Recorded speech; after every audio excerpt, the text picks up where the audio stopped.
This program features live coverage of an African safari and may include animal kills and carcasses. Viewer discretion is advised. Good afternoon, boys and girls, especially those of you from Shelton Park Elementary, Pembroke Meadows Elementary and Allenton Elementary. Welcome to Sabi Sands in the Kruger National Park in South Africa. My name is Steve Falconbridge and I'm joined by Sebastian Rombi on camera, and it is a beautiful 29 degrees Celsius, 85 degrees Fahrenheit. And please, we are so happy to have you on board. Please feel free to send your questions with your teachers. Let us know what you'd like to talk about for today. We've got a very cute little impala over there. We came out this morning or this afternoon to see if we could find a male lion. There was one seen not far away from where we are right now. So we thought we'd come and have a look at the little watering holes, because all animals like to hang around the water. And impala, well, they're never far away from the water at all. The important thing about impala is that they are the food of all of the predators out here, even the snakes. And I don't mean all the snakes, but the largest of the snakes, the huge rock python, which is the biggest snake we get in South Africa. They've been known to eat sub-adult and baby impala. Even some of our large eagle species will eat them. And of course, lions, leopards, cheetah and wild dog, this is their favorite food. Although for a pride of lions, when there's more than one, an impala really doesn't go very far. So one male lion, I think, would really enjoy an impala like this. And well, what you can see by the leaves on the trees around the impala is very, very windy. And when it's windy like this, animals are very, very skittish because they can hear everything moving. And well, animals out here, their defense mechanisms out here is basically to hear animals where they might be sneaking up on you. And if you can't have any good hearing, then you are very, very out of luck. Well, I'm not sure whose name that was, but the question was, where do the animals sleep? And well, they sleep exactly where they are. They'll walk along and they'll decide, well, that's a good spot, and they'll just lay down there and rest. There's really no specific place that animals will sleep, except for baboons. Baboons will choose a very specific type of tree, normally a very big tree up in the river. Not always the same one, but sometimes one or two or three down the river they'll go up and sleep in. But all other animals will just basically walk along, here's a nice spot, and that's where they'll put their head down. But we're going to see if we can find for you a male lion, because he was around here somewhere. There's a little watering hole just over here. We're going to just do a little loop around, see if we can maybe find him. Are you excited? Are you happy to be on board on our African safari? We'd love to hear all your questions and comments. Make sure you wear a hat, some sun cream on the face, because it gets very, very hot, and enthusiasm is the most important thing. I'm just going to creep around this bush. A male lion was seen this morning, as I said, not far from here, and I don't think he will have gone too far, because... Hello, Mackenzie. You want to know if there's tigers or white tigers in Africa? There are no tigers indigenous to Africa. That means no tigers that actually occur here. Oh, I think I spotted something there, Seb. There we go. We've got just a little bit of brown hair. Maybe we show them just a little view before we get in there. You can see how green it is around, and I've just spotted something. Is it right, Seb? Yeah. Just spotted something in the long grass over there, not far away from this watering hole. You can see the color is behind the bush, unfortunately. There we go. We've got a male lion. You can see the wind is playing in his hair very, very nicely. And, well, a big male lion like that is not that camouflaged, it seems, in the long green grass. We are in the wet season at the moment. We're going to go a bit closer for you to see if we can see what he's doing. But this is pretty much what male lions do. And the question before was, where do animals sleep? Well, exactly where they are. And that is the answer to that question, especially lions and leopards. They might catch some food, or they might be walking for a long time. They just get tired, sit down, and then, well, there we go. They'll sleep right there. Some of the animals, warthogs, honey badgers, and the like, will sleep in holes in the ground to keep themselves safe from big, crazy things like that. Come on, team, jump on board. Let's see if we can go in here and get a little bit closer and see if we can introduce you to the king of the jungle, because they are magnificent creatures to see, lions. But I must admit, unfortunately, at this time of day, they're generally not doing too much. You can normally be quite happy when it's windy like this, because when it's windy like this, it means the predators have got that advantage, because the wind is moving, it's tossing the grass and the leaves, and, well, it makes it much easier. How's that, Seb? Makes it much easier for them to hunt, because, as I said before, the animals can't hear them coming. And although lions and leopards are very quiet when they move, because they walk on their tippy toes, and these big soft pads underneath their foot, they walk very quietly, and they can sneak up on animals. But obviously the animals don't want to get caught, so they're constantly listening and being very, very alert to the movement and approach of predators. This guy, you can see, is doing exactly what lions do in the middle of the day. He's having a proper cat nap. Isn't he beautiful? Beautiful male lion with a long mane of hair around his neck. But alas, ladies and gentlemen, boys and girls, should I say, we're not the only ones out on safari. Mr. James Hendry is up in Kenya.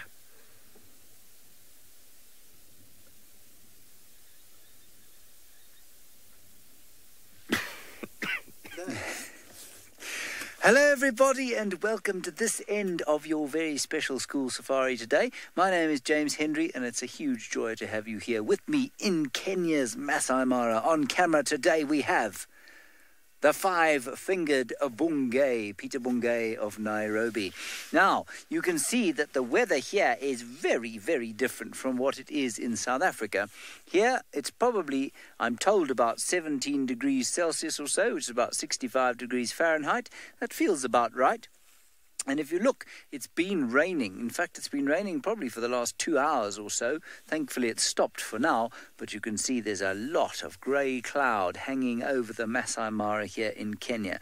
Now, if you haven't joined us before, which I think is all of you, you might not be aware that Kenya is a long, long way from South Africa. Often people tend to think of Africa as being one country, one small country. It's in fact much, much bigger than the United States. And so we are much further away from South Africa than you might expect. We're about 1,500 miles or so from where Steve is operating down south in South Africa. You can see some beautiful clouds there. They're making lovely shapes, and hopefully they're not going to try and drop too much rain on us. As Steve, I'm sure, told you, please ask any questions that you'd like to, just like Aurora has asked. Aurora, it does sometimes snow in Africa, but remember, because Africa is so very big, it doesn't snow everywhere in Africa. In the same way as in the United States, it doesn't really snow much in southern Texas or Florida, for example, but it does snow all over Montana or the Dakotas, those sorts of areas. Africa is very similar in that regard. It doesn't snow here. It's never snowed here. Where Steve lives, it doesn't snow either. In fact, there's no local language word for snow in South Africa, and I don't think there is one here. Is there, Bungei? Is there a word? There's no word for snow either in this particular area. But there are parts of Tanzania with very high mountains. I think on a mountain called Mount Kenya as well, you will find a little bit of snow on the top. And then there are parts of South Africa where the mountains are very high, where you'll find a little bit of snow. And then further north in Africa, in the Atlas Mountains, you'll probably also find a bit of snow. But it doesn't get very cold in Africa, in most of Africa, like it does in the northern parts of the United States. Okay, right, we're going to carry on. Our plan today is to try and find you 4 little lion cubs. I wasn't going to go down to them earlier on. I decided the weather was too bad, but now it's cleared up a little bit, and we've just heard that there are 4 tiny lion cubs, and we're going to try and get there. Jaden, I think you're asking what's the hottest season in Africa. Well, it depends again where you are in Africa. But, of course, summer is the hottest season wherever you are in the world. And so, yes, summer is the hottest. Down in South Africa, it's summer already. It's very middle of summer, but up in the northern parts of Africa, like I was mentioning, the Atlas Mountains, it's winter. because it's on a different side of the equator. And so Africa is so big that in some parts of Africa it's summer and some parts of Africa it's winter. Here where we are in Kenya, we're almost exactly on the equator. That's the middle of the earth, and that means we don't really have summer or winter here. We've just got two little rainy seasons, but we don't really have very hot conditions or very cold conditions. So let's see. Ooh. We're going to go now back to South Africa, where you're going to meet somebody who's not an African, but somebody who knows a lot about Africa.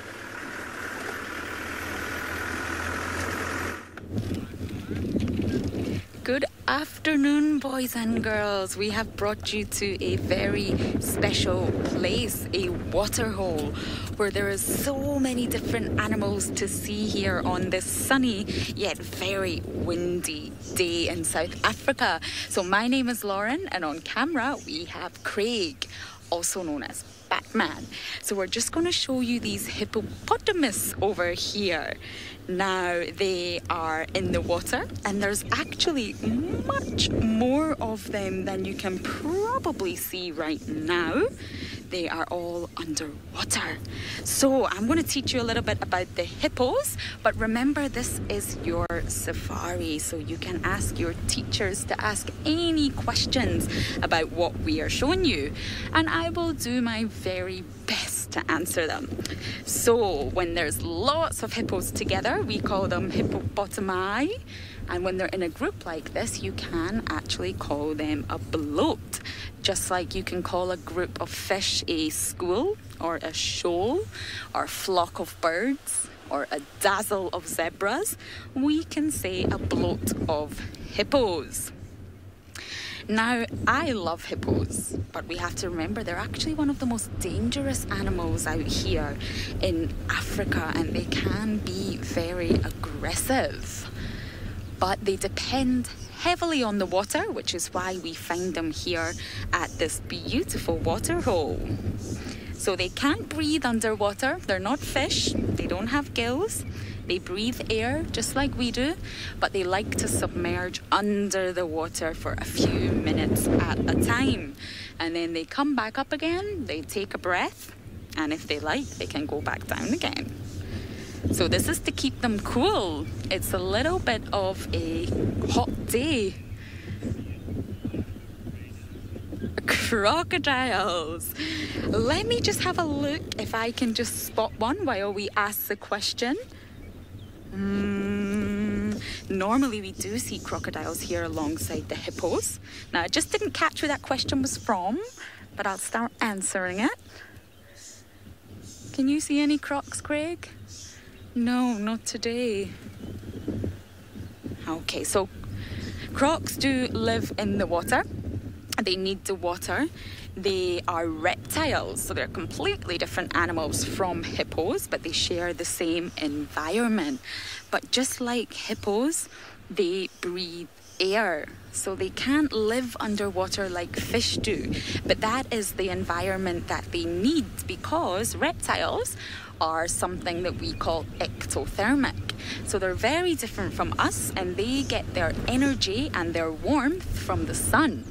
Now, we don't get our energy from the sun. I am from a very cold country called Scotland. Very, very, very cold, let me tell you. And I definitely don't see sun, and yet I've got lots of energy. So reptiles do get their energy from the sun. So when it's too hot, you often find crocodiles here in this very dam. Let's take another look and see if we can find one. And when they've had enough time, if they're maybe feeling a little bit cold or a little bit chilly, they will bring themselves up onto the sandbanks and they will heat up using the sun. So you will find crocs out the water and in the water. But it's a very windy day today, so I think they are all in the water. I can't see any at the minute, but we definitely will show you them if we find them. And they inhabit this dam alongside the very noisy hippopotamus.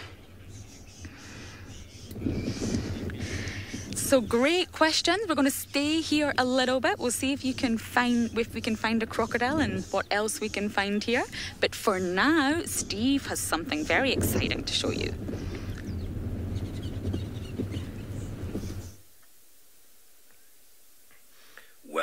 awesome to have everyone else on board, isn't it? We've got James up in the Masai Mara, and we've got Lauren down at the other watering hole, because water, boys and girls, is the currency of life.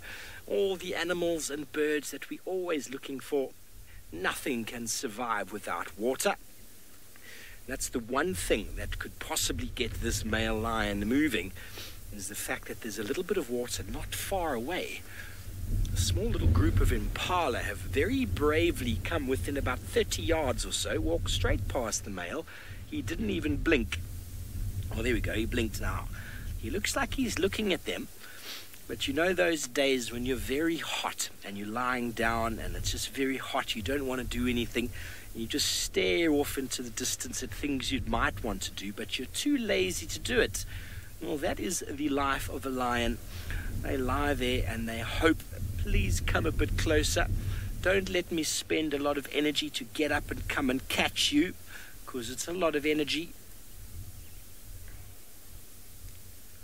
Hello, Maria. That is such an interesting question. You want to know what the lions do when the jeep goes by. Well, initially, when lions and leopards, for example, well, when most animals see a vehicle, they generally are a little bit worried about what it is, because it makes this very loud noise and they generally move away. It smells of fumes and it looks strange and it's just very sort of foreign to their world. So they often move away. But that is in a very, very, very wild ecosystem that's never seen a car before. Here where we are in Djuma, in the Sabi Sands, we have been doing what we're doing for 60 to 70 years. So the animals are born used to seeing the vehicles. So I'm not saying I can drive right up to an animal and basically bump it with my car. That's not what I'm saying. But what I'm saying is that they don't see our car as a threat. And so if you give them space, they generally just ignore you. They don't see us as food. They don't see us as a threat. They don't see us as anything really. We're just this big smelly box that moves around. And that is all it is to the lion and the leopard. Sometimes they'll look right at you and you think, wow, they're looking straight through my soul. But as you can see right now, clearly this guy is not bothered. Because generally with animal behavior, you've all got dogs and cats back home. If your cat or dog is not happy about something, do they just lie down like this and sleep? They can't, can they? If they are not happy about something, they run or they bark or they look at it or chase whatever it is that's on their mind or in their visuals. I know dogs I used to have would chase anything up and down the fence, or if they heard any noise, would go running and barking. So that's essentially what would happen. The animal would change its behavior if it wasn't comfortable with the vehicle. But you can see it's perfectly relaxed. He's lying there doing absolutely nothing, flat as a pancake in the long grass. I'm sure he's going to move soon because the sun is baking down on his head, and that must get rather warm. It's baking down on my head as well, and I must say it is definitely increasing the temperatures. But this is one of our males in the area, one of the Avoca males. They come from an area north of where we are called Avoca. That's why they're called that.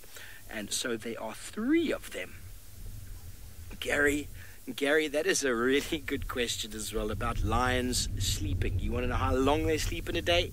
Well, leopards and lions are quite similar.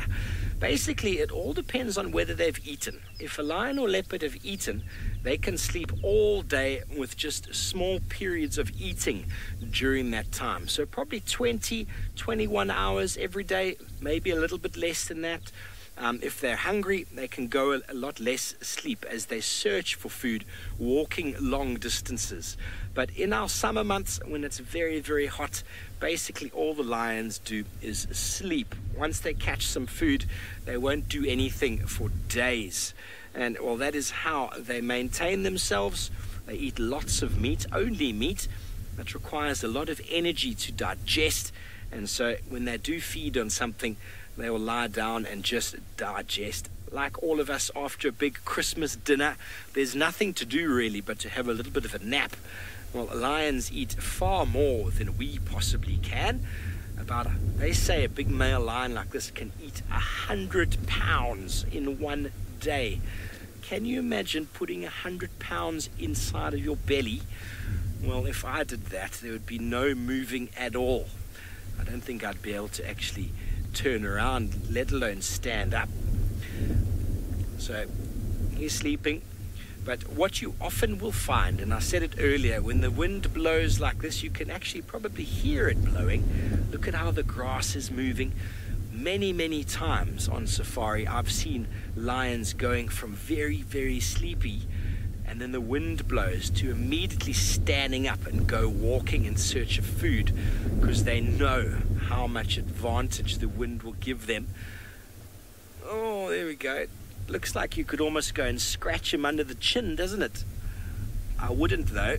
This male lion weighs about 450 to 500 pounds. But it definitely looks very scratchable, doesn't it? What a gorgeous, gorgeous man. Well, anyway, Lauren is down south from where we are. She doesn't have a gorgeous lion, but she's got a very large and round hippopotamus.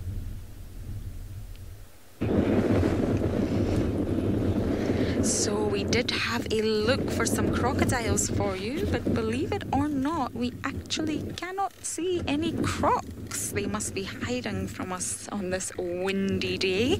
But we did drive a little bit forward and find some more hippos for you, and I think you can actually see these ones maybe a little bit better than the other ones. So these hippos are having a great time in the water here, and believe it or not, they're not actually swimming. Hippos cannot swim.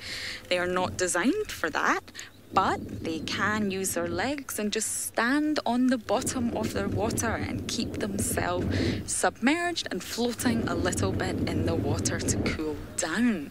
So once the sun goes down tonight, these hippos will come out the water and they will feed out the water. Now, they're very naughty hippos, and sometimes you will see them fighting. Hippos fight a lot. The males don't really get on with one another. Amir has a question. What do hippos eat, Amir? That is a great question. So they are actually herbivores, which means that they don't eat meat. They eat plant material. So, like I said, they will come out at night, Amir, once the sun goes down and it's a little bit cooler for them, and they will forage amongst all the different grasses and plants here. Oh, did you see that one open its mouth? Yes, so great question, Amir. They don't feed when they're in the water. They're just relaxing now. It's when they come out of water at night time, that is when they will eat. So you can see that they had really big mouths, but they actually don't eat that much for their size compared to all the other animals around here. They only eat a very small portion in comparison to their big, huge size that these hippos go to. And the boy hippos are always bigger than the girl hippos. Sarah, great question. How long can their hippos hold their breath underwater? Well, a lot longer than me for sure, unfortunately. But hippos normally hold their breaths between about 5 to 6 minutes on average. And then they will come up and take a breath. But they do like to keep their nose, their ears, and their eyes above the surface, just so that they can always be aware of what is going on around them. But they can disappear underwater for up to 5 minutes.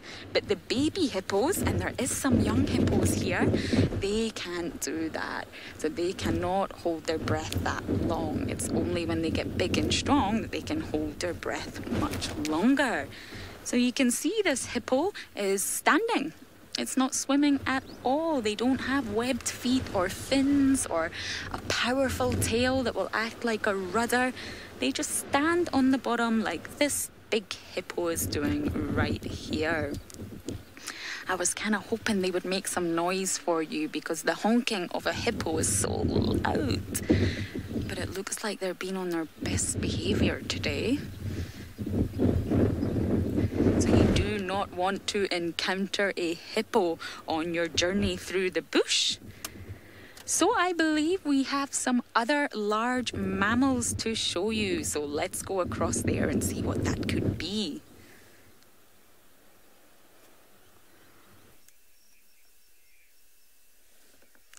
Hello everybody, back in the Masai Mara. Look what we found. We found a very itchy young elephant.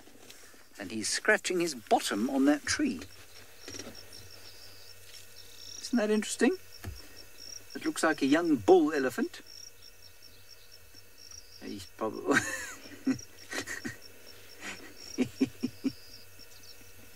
He's probably about 15 years old. Maybe a little bit younger. Maybe about 12 actually. And he's got a very itchy bit of skin. You might notice how very dark the elephant looks at the moment, and that's because it has been raining, and so his skin is wet.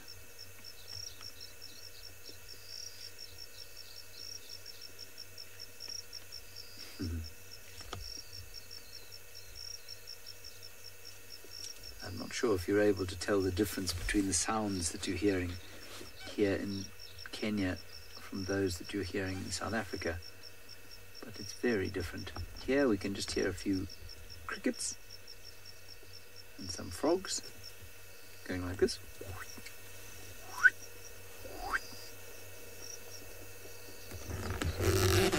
But otherwise it's very quiet. Look at this chap, he's very itchy. And apparently it's also very windy in Djuma. It was windy here earlier, but now it's lovely and still. I'm hoping the rain will hold off and give us some time to get to those little lion cubs. If we don't get there, it doesn't matter. We'll still see lots of nice things on the way. So now a slightly older bull coming to the tree. See if he can have a scratch. Seems to be a very popular scratching spot. Of course, none of the animals here have got nails or hands that they can scratch themselves with like you can. If a mosquito bites you on the leg, you can just put your hand down and scratch it. But for the elephants, they don't have that. They must either roll on the ground or they must rub themselves against a tree. And if you look up at the top of the tree there, Bungay, can we do that? You can see that it's shaking because the elephant is so heavy. Julian, you want to know what elephants do during the day? Well, the little ones go to school, and then the older ones, the dad elephants, they go off to work. This guy's father is an accountant for a local elephant accounting firm. And then the mothers, well, some of them go to work, some of them go to Pilates, and others of them do the housework sort of thing. I'm being very, what we call, facetious there, Julian. The elephants have to eat all day long. All of them have to eat all day long. It's a bit ridiculous to think of an elephant going to work, isn't it? But because they're so very big, Julian, they've got to eat a lot of food. So a big bull elephant, which can weigh up to 10,000 pounds, will have to eat about 600 pounds of food every single day, about 250 kilograms. So it really is a lot of food that they have to find. And because they have to eat so much, they actually don't have very much time to sleep. And they probably only sleep for about 4 hours every 24 hours. So they don't sleep very much, and they do a lot of eating to keep their huge bodies going, Julian. So they don't really have time for anything else. The little ones have time for playing because they still drink their mum's milk, and their mum's milk is very rich, and so they don't have to spend quite so much time eating. But for the rest, I'm afraid eating and sometimes a little bit of sleeping is all that they do. And very interestingly, Julian, you might find this interesting. A long, long time ago, there was a chap called Hannibal, and Hannibal tried to use these elephants to carry his army across the mountains. That was in Europe, believe it or not, but it was the same elephants as these. And one of the biggest problems he had was the amount that they eat. They eat so much that they actually couldn't work very hard every day. Isn't that interesting? So that just shows you how much they have to eat. They're not like a horse, for example, which can eat for a while and then do a bit of work and then eat a bit later. They must eat all the time. see there, the clouds are lifting slightly. I think it looks a little bit brighter that side. Looks like it's a little bit more yellow, which is nice. Luke, elephants you must always be careful of, but that's not to say that they will always hurt you if you get close to them. I've been very close to elephants and they haven't paid any attention to us at all. The reason we've stopped a little distance from these chaps is that when we arrived, they indicated that they really would rather not have us close by. And I know that because the elephant that you can see there lifted her head up and shook her head slightly, and that indicated that she wasn't that pleased to see us, and so we just stopped the car, and now she's totally relaxed and feeding. So sometimes you can get very close to them, sometimes you must stay away. If an elephant gets angry with you, Luke, well, then you can be in some big trouble, because an elephant is very, very strong, and they're much faster than they look as well. And so it's very difficult to get away from an angry elephant. And so we always are very careful. And I suppose the word that you should remember when we look at any of the animals out here, from the smallest grasshopper to the biggest elephant, is respect. We must try and respect the wilderness out here. And if we do that, if we go into the wilderness with respect, often you'll find that you can be completely safe, even from things like snakes, which I know many people are very afraid of. Alrighty, I think we should probably move on now and see if we can find our lions. Now, Lauren has got something at Djuma which many people think is very ugly.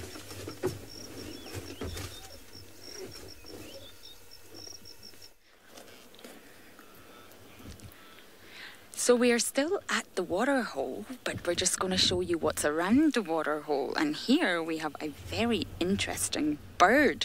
Now this is a very big bird, and it's called the marabou stork. So it's a type of stork, but it's not a very good looking one, is it? No. And the word marabou in the French language actually means ugly old man. So you can see where he gets that name from. There's actually two of them. There's another one standing on the top of a tree. Now these birds get really big and they can go up to 1.5 meters in height, which is about almost 5 feet. So you can see they've got very, very long legs and big, sharp beaks. Now these birds are scavengers, which means they will steal things and they will feed on things that are already dead. But they also can hunt, and they will hunt for mice and birds and fish and frogs and even newly hatched crocodiles. So this is probably why they are here at this special dam. So there's lots of fish around here, and some of them came ashore. So I think this is why these big birds are actually hanging around. Now I think they're really cool. They're just not the most good looking birds we have. So they can be naughty, and if there is other birds feeding, they will come in and steal some. Gabriel is asking, do lots of animals go to the water hole? I hope that was your question. Yes, they do. Lots of animals will use water. And I can just see a baby hippo. Let's see if we can show you the baby while I'll answer your question, Gabriel. It's tiny. We were talking about babies earlier, so well, it's not a baby, but it's a very young hippo. So yes, obviously you know the animals that live inside the water, but lots of animals out here need to drink. So sometimes on hot afternoons like today, elephants will come and they will splash around and have a drink. Lots of different antelopes will come to drink. And yesterday, believe it or not, we had a leopard here. A very dominant male leopard called Tingana was here, and he was eating and he was having a drink also. So many animals come to the water hole, and there's just so many birds around here. I don't even know where to start. There's actually some birds here right on the shoreline, and they're just sitting right there. We go, and these birds are called the Egyptian geese. Now they're fantastic birds. They're very confident and they're very noisy. So sometimes if they're having a little dispute, they will be very noisy. Know that Linda has asked a question. I'll just get them to repeat that and quite hear it while we're looking at these hippos who could potentially start honking soon because they're making a lot of noise splashing around. Oh, there we go. Oh, why are hippos so big? Sorry, I didn't catch that. It's really windy today. I'm not sure if you can actually hear the wind. Why are hippos so big? Well, that is just the size that hippos get to. They're actually one of the, I think, one of the third largest land mammal. So they come after the elephant and rhinos. So they get very big. And obviously, I said earlier, the boys will get much bigger, but they can end up weighing, the heaviest one can end up weighing around 3,000 kilograms. So that's well over 6,000 pounds. So they get very big and very, very heavy. Now, believe it or not, one of my favorite things is the ocean. And the hippo is actually considered to be related to whales and porpoises. So they have a very close relation with whales in the ocean. And whales are also very big. But their size helps them fight, and it also helps them be buoyed up in the water like you can see them doing now.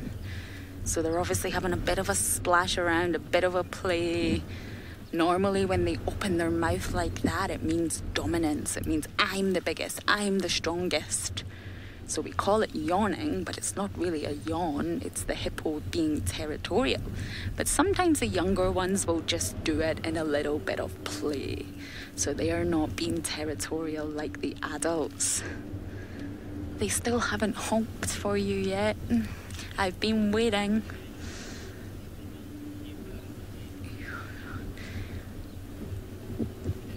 Kaylin, oh, very interesting question. Will hippos eat crocodiles? No, they won't eat them. I have seen various photos, if you like, or some evidence of hippos attacking crocodiles. They have huge big teeth that you maybe saw when this hippo was yawning, and they're very, very powerful. So if they were to bite a crocodile, it could really, really hurt. Now, these teeth are in their lower jaw and they turn into big, huge tusks that keep growing throughout their life. So I think there is lots of pictures of hippos maybe biting a crocodile and killing it, but they wouldn't eat it. That's not their food source. So maybe they were just defending themselves against a crocodile. But good question. So for being such big animals, they just survive on plant material. Now they've gone quiet. The minute you go away, I'm sure it will start honking for us again. So the sun's gone down a little bit. It's no longer the midday heat that we normally experience out here, and of course it's windy, you can all hear that. So they're probably feeling a little bit more active now, which is why they're engaging in this play and splashing around. So we're going to stay here just a little bit longer, but now let's send you across to Steve to see what he is looking for.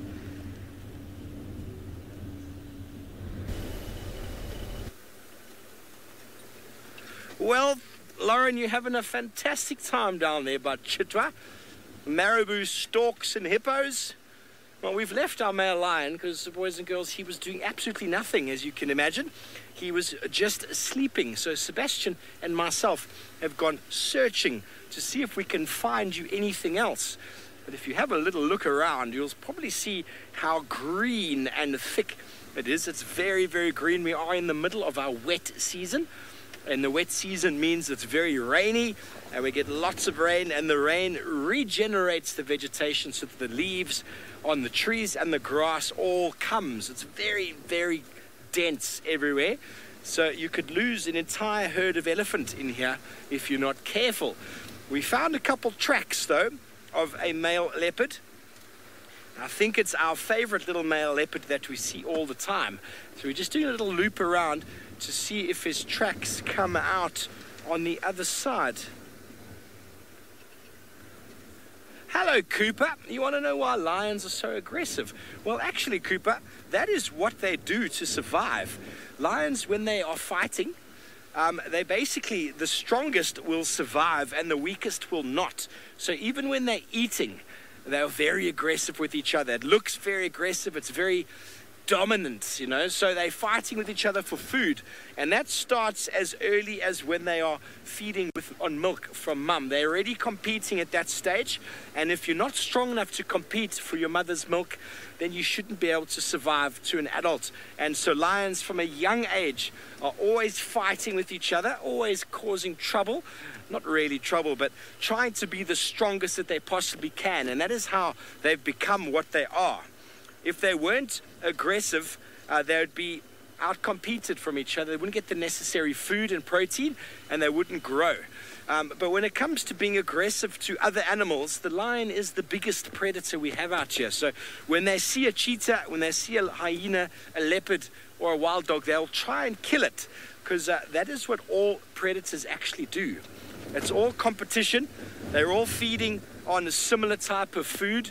And so whenever they see each other, even if they find each other's babies, they will try and kill them. I know it's a very sad story, but that is essentially what it takes to survive out here. And if you aren't able to cut it like that, then you won't survive in the African wilderness, because this is a wild place.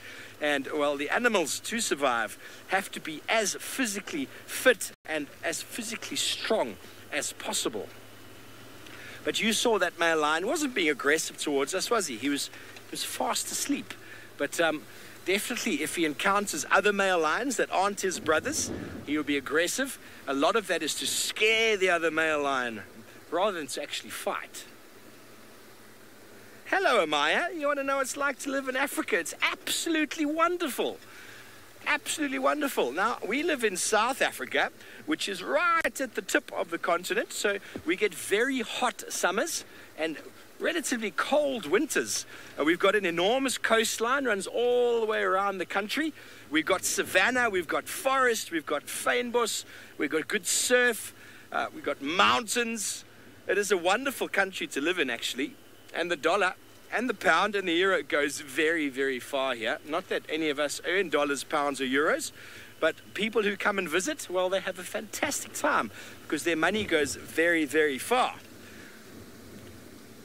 And we've got wilderness, as I said, not just wildlife, but lots of open space and wilderness. It's a beautiful place, very diverse, very colorful, and home to myself and most of the people that work with us. We do have a few people who've been imported. Sebastian Black is actually African as well, but he comes from a few countries north. He speaks French, very nice French. I don't speak very nice French. Lauren, who you've met as well, she comes all the way from Scotland. Can you believe it? All the way from Scotland. James, who you've met, he comes from Johannesburg, just like myself, so he is also from South Africa. And everyone else at the moment, apart from one or two, are all South African. So wonderful bunch of people, wonderful country. We're going to see, though, if we can find these tracks again. Coming to another watering hole, you can feel how windy it was. That little road we were on a moment ago was quite sheltered from the breeze, with tall trees and sort of a river on either side. And now we're in the open, you can feel the gusts in the microphone, can't you? It's not that bad, but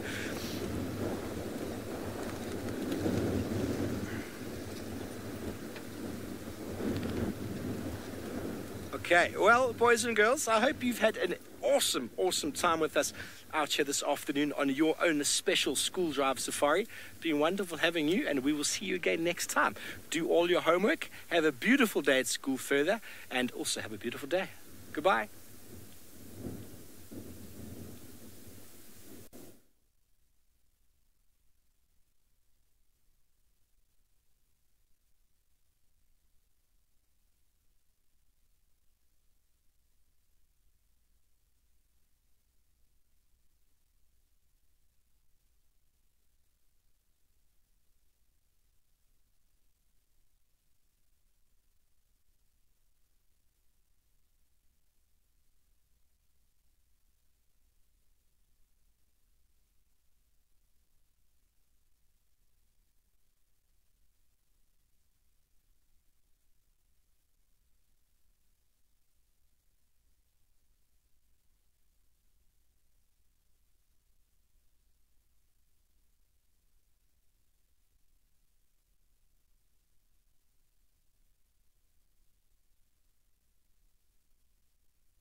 Good afternoon, everybody, and welcome to the Sunset Safari. Now, as you can probably see, we have returned to Chitwa Dam because we want to give you an update. I was on the back with Tristan yesterday, so we need to update you on everything that happened. So first things first, my name's Lauren, and on camera we do have Craig. So back to the dam. Now, for those of you who are watching, you will have already heard what Tristan was explaining yesterday. But I'm just going to delve a little bit more into it because, of course, water is one of my favourite subjects. And you're welcome to ask as many questions as you like using the hashtag SafariLive on Twitter or on the YouTube chat stream. So for those of you who weren't watching, just a really quick update. We did come here yesterday and the smell has not changed. Craig is struggling on the back here. Luckily, I am used to the smell. It's really strong of dead and rotten fish. Now, what we're showing you right now is the area yesterday which was just covered in dead fish, which of course brought along the predators such as Tingana himself and lots of scavengers like your hyenas. So a lot was happening yesterday, and Tristan gave his explanation on what he believes has happened, and I completely 100% agree. So oxygen is, of course, the master variable of all aquatic life. Now, we have our hippopotamus over here and crocodiles in there, of course, but they don't breathe underwater, so they are not reliant on oxygen. But your aquatic life, like your fish, are.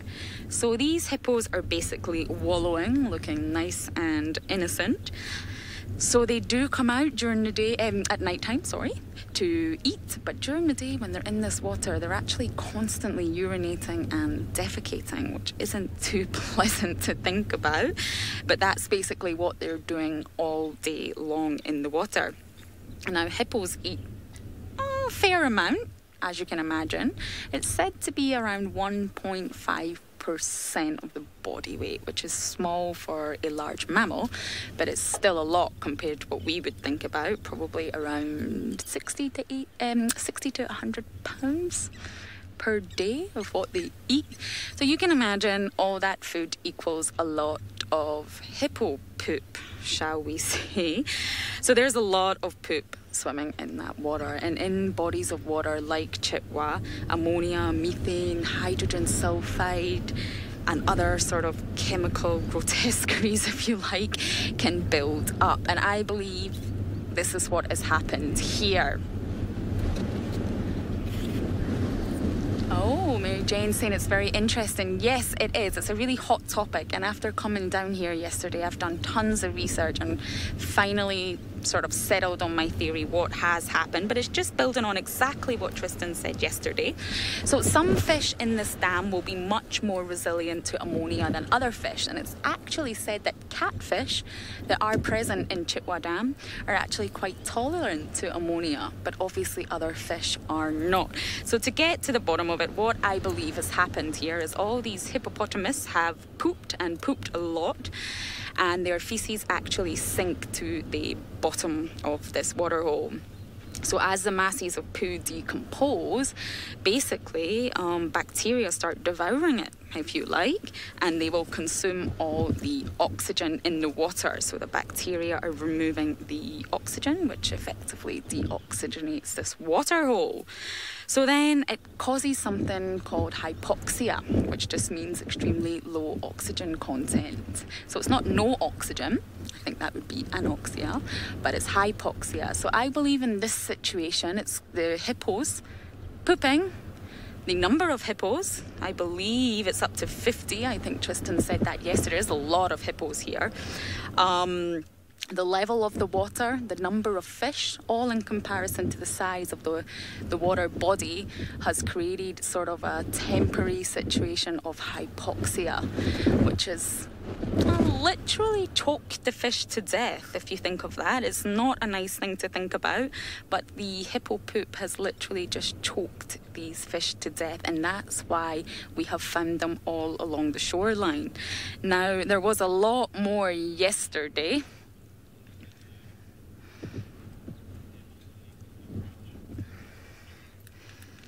So yes, that's why I believe it has happened.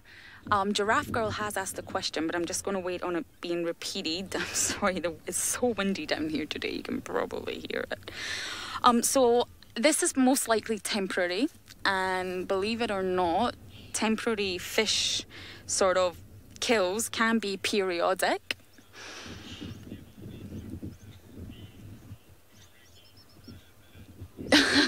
I am getting a question, but I cannot understand it for the life of me. We shall try one more time.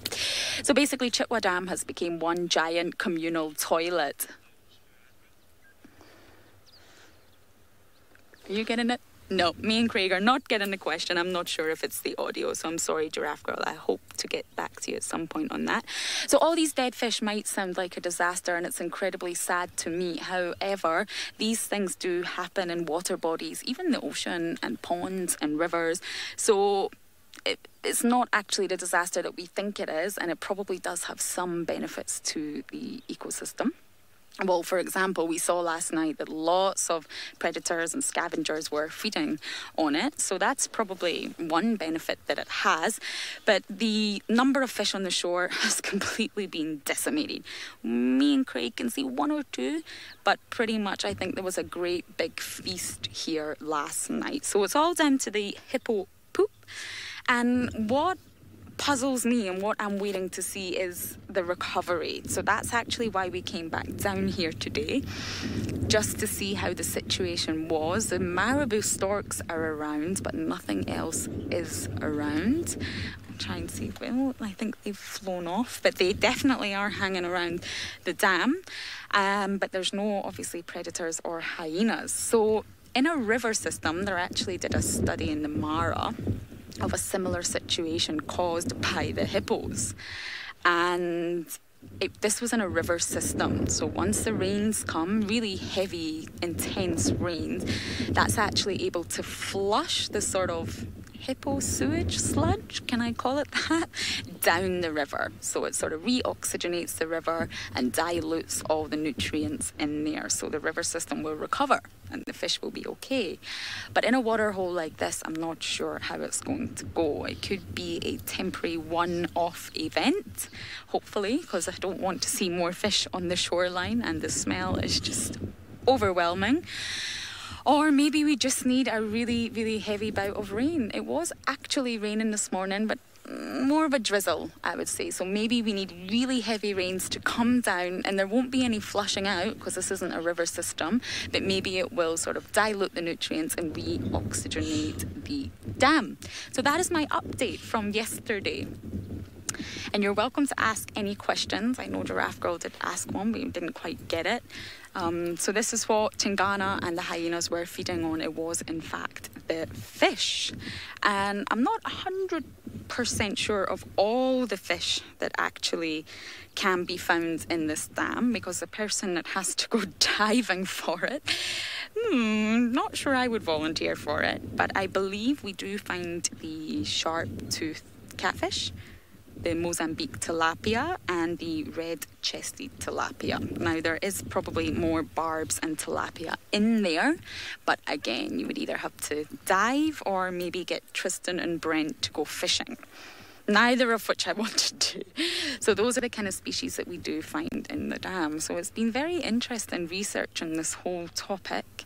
And of course, our hippopotami are to blame. The constant poopers of the dam. So the more hippos that do come here, it's quite an aggregation, the worse this will get. So I believe this is the highest number of hippos in quite some time, if I'm not wrong, and 50 is quite a high number of such large animals for this relatively small water hole. It's obviously bigger than all the other ones, but it's not a huge body of water for all those large mammals. Yes, hippos, we hear you, we hear you. Stop pooping. So excess nutrients can always cause problems in ocean basins, river systems, and of course any body of water. And that is what has happened. Too much nutrients from the hippos. So that was just an update for you. We might try and see if we can find anything else around Chitwa, and if not, we will move on. But for now, let's go across to Steve with another water-related animal.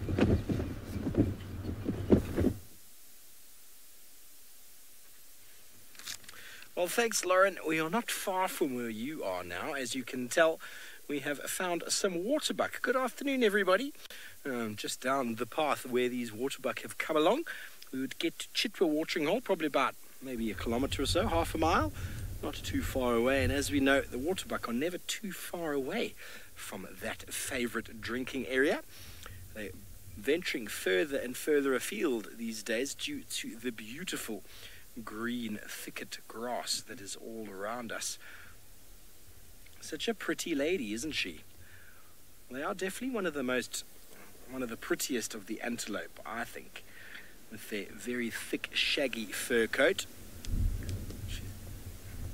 enormous nostrils, trying to smell the air for the presence of danger. You can tell behind her and on her fur how windy it still is. A little bit skittish, these animals, due to the wind. So they're standing very, very still, trying not to be detected. The nose is moving constantly, trying to detect the slightest of movements.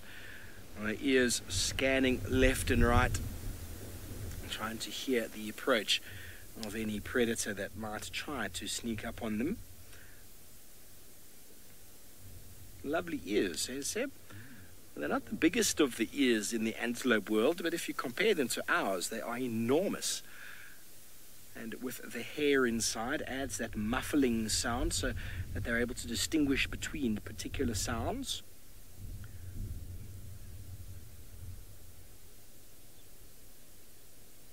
Very pretty.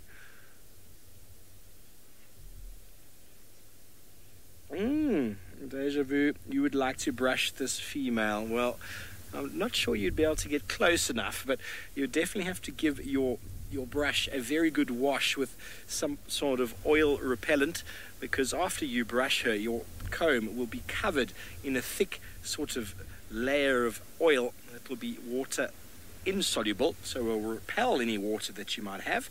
If you like that sort of thing, well, there we go. But she does look like she needs a bit of a brush. This beautiful lady who's staring at us there. Ooh, she just gave us the tongue. Look at that.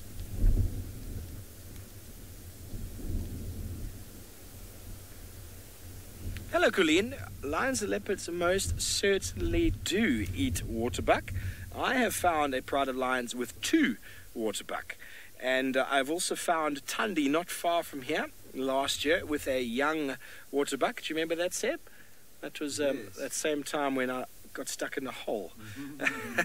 No, it was a different time, but the same area. We had Tundi with the young waterbuck. I haven't seen Hosanna with one, but I've seen many lions in the past with waterbuck, and a lot of people say that they've got the smell.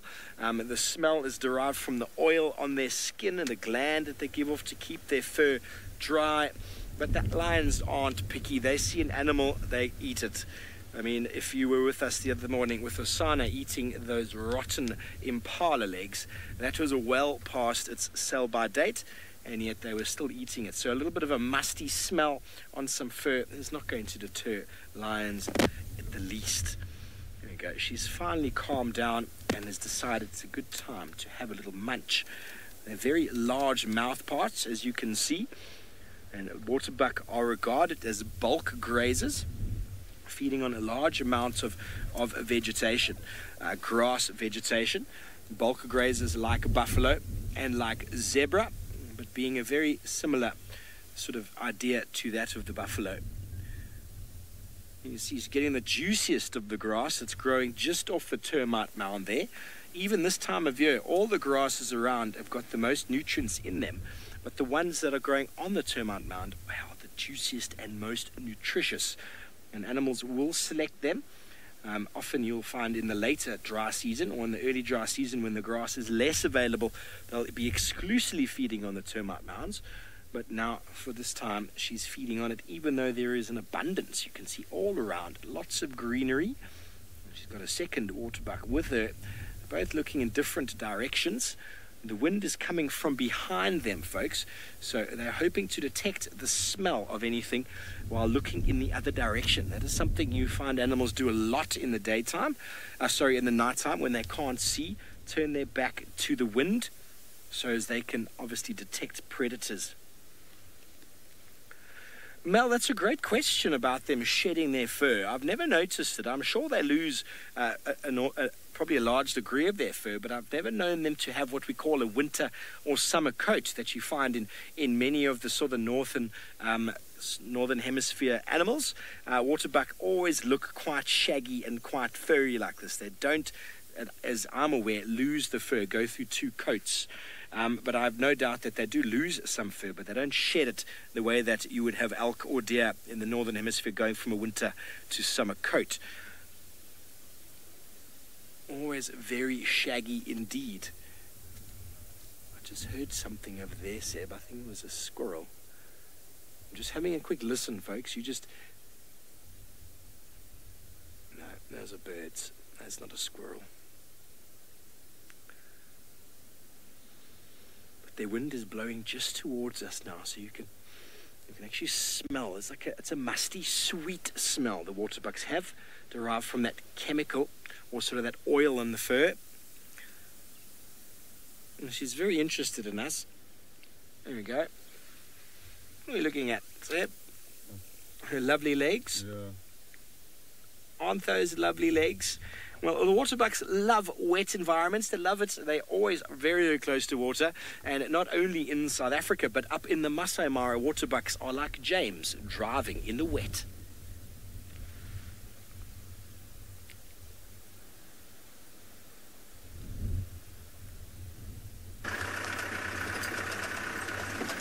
Hello everybody, I do apologise for our absence from the show. We've had some communication issues, the weather is foul, and we're driving now towards where the sausages were seen with 4 tiny baby little small minuscule cubs this morning, 4 of them this big, and we're hoping they're out. I think it is a vain hope, to be honest, because of course the weather is inclement in the extreme, and so I think they're probably hiding. But maybe they aren't. Maybe we'll be very lucky. They were spotted by Adam Bannister, who works at Angama Mara. He does all their social media and stuff. And he said to me that he thought that they were probably moving dens, and that's why. He found the Eldonia. Then the youngsters came up, and he thought that the mother was moving them because the picture he showed us was of the mother carrying the baby. So naturally, the one morning we didn't come down here because of the weather, we missed out. Anyway, we're going to try now, and I know Isaac is going to try again tomorrow morning if we don't get lucky today. We've got probably about, I'm going to say, 40 minutes left of light. So we're going to just keep going along here and see if we don't get very lucky, which would be great. I'd love to see those tiny little babies. As I've said to many of you before, they are, in my opinion, the cutest things out here. I can't tell what this weather's going to do, whether it's going to continue to bomb on us or whether it's going to get a little bit better. Every so often it lifts and then another little squall comes through and takes us. There are some of you asking about my fashion choice. I think that's a valid question. I do have a new jacket. It is a relatively waterproof jacket, which is extremely unusual to find anywhere, I've found, but especially in South Africa. I tried to find a green one, a more appropriately bush-coloured one, but I failed. And I thought, you know what? I'd a little bit bright and dry than khaki, camouflaged and wet. And so you'll find that I am wearing a bright red jacket, which is, well, it's not what you're going to see on a list of things to bring with you to Africa. Bright red.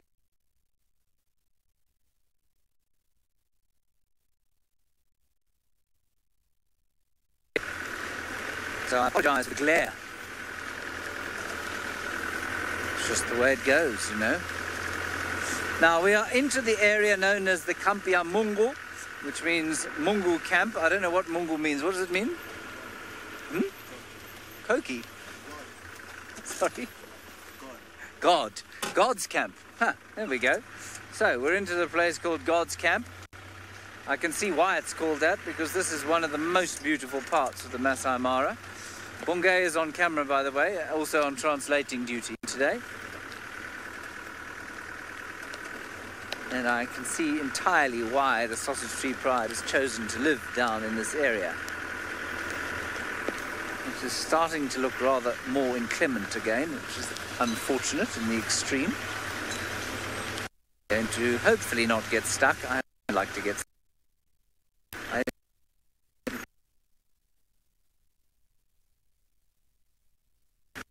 For some time. Rosalind, the animals go the wet season in the only way that they can, and that's by getting wet. Luckily, it doesn't ever get freezing cold here, and so they shake themselves off and get on with it. Normally, in the very wet season, in the long rains, it comes storm every afternoon, huge storm, and then it clears up again. So, the animals dry off. They'll go into thick bush if they can. I don't suppose the elephants mind too much actually where they are, but yeah, they just cope with it. They cannot do anything.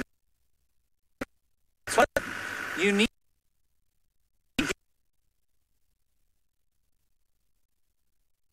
Oh, all right, sorry about that. You're having some bad signal with us. I'm not sure who we're going to. I think we're going back to Steve in South Africa. We'll try and sort out the problem.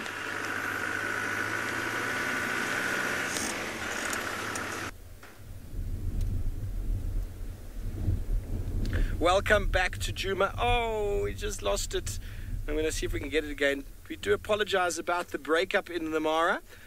Bearing in mind, folks, we are producing a live internet experience for you from all over the world, or should I say from the Mara in South Africa.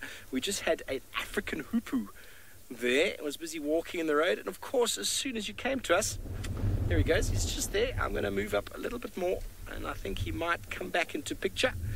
We're just allowing gravity to move us forward. We have not moved into an electric vehicle, which would be why it's so quiet. Oh, he's gone again, Seb, unless you can see him. No.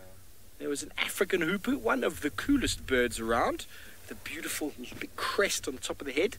Whoop, whoop, whoop, whoop. I'll obviously show you a quick picture for those of you who haven't seen a hoopoe before. Just quickly need to open my app. They're a beautiful bird, long straight beak, which they use for probing the ground, almost like a knitting needle or sewing needle, a machine in the ground, looking for all sorts of insects underneath the ground. A very, very specialized feeding strategy. Of course, they are a bird that occurs here all year round. And because they've got a specialized feeding strategy, they are able to do so. There we go. You can see the hoopoe. Oopsie. You can see the hoopoe with its head raised, its crest raised, because it's there. That's helpful. Our roof has just fallen down and is covering the front. That's why we suddenly got some nice shade. I do apologize about that. But we are sailing today. But that beautiful straight curved beak, the hoopoe will walk around and pick insects off the ground quite easily. But because they're able to poke into the ground, they are able to it just looks like we're closing shop today. Because they're able to poke into the ground, they're able to access food in times when there's no food available. And when we've had rain, the rain will push insects a bit close to the surface. The hoopoe just walks around, very fast knitting needle type sort of posture, and then obviously gets the food out. So now Seb and I are obviously going to have to try and fix our roof here.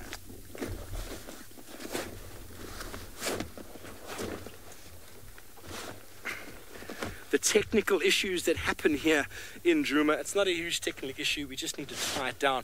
But while we sort out our roof and get ready to sail on with the wind once again, let's go to Lauren, who passed us just a moment ago. She's heading to Milvishoek.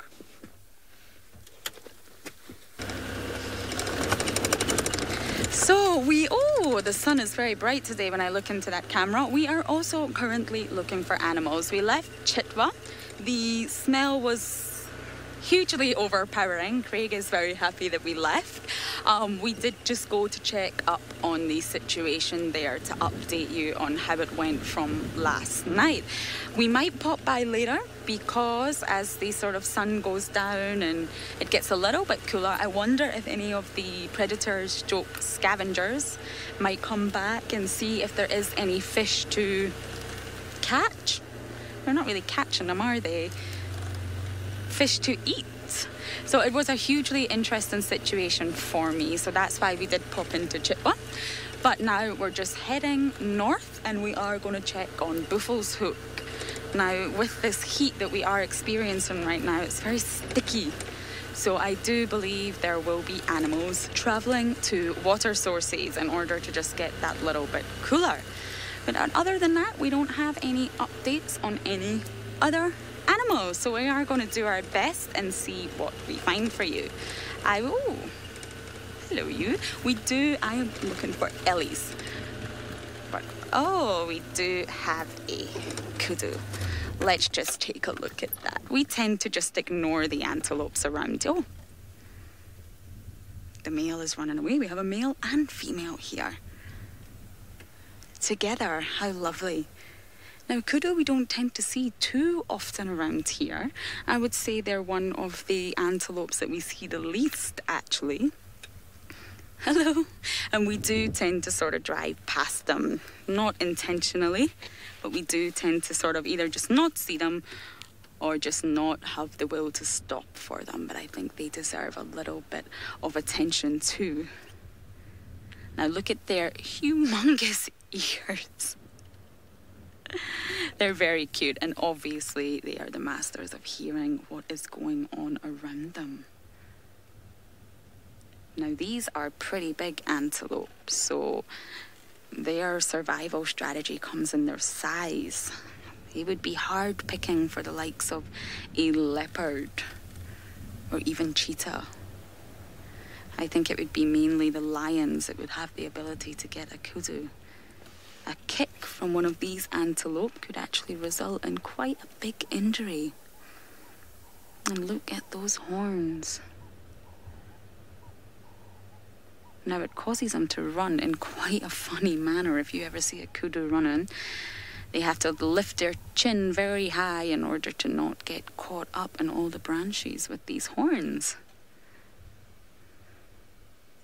Hello, you.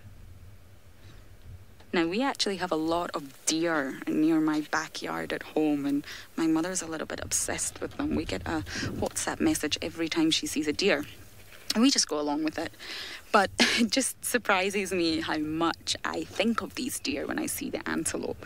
Now, obviously, they're not that closely related at all, but it just, those big almond eyes, the body, the way they move, it just makes me think of the beautiful deer at home.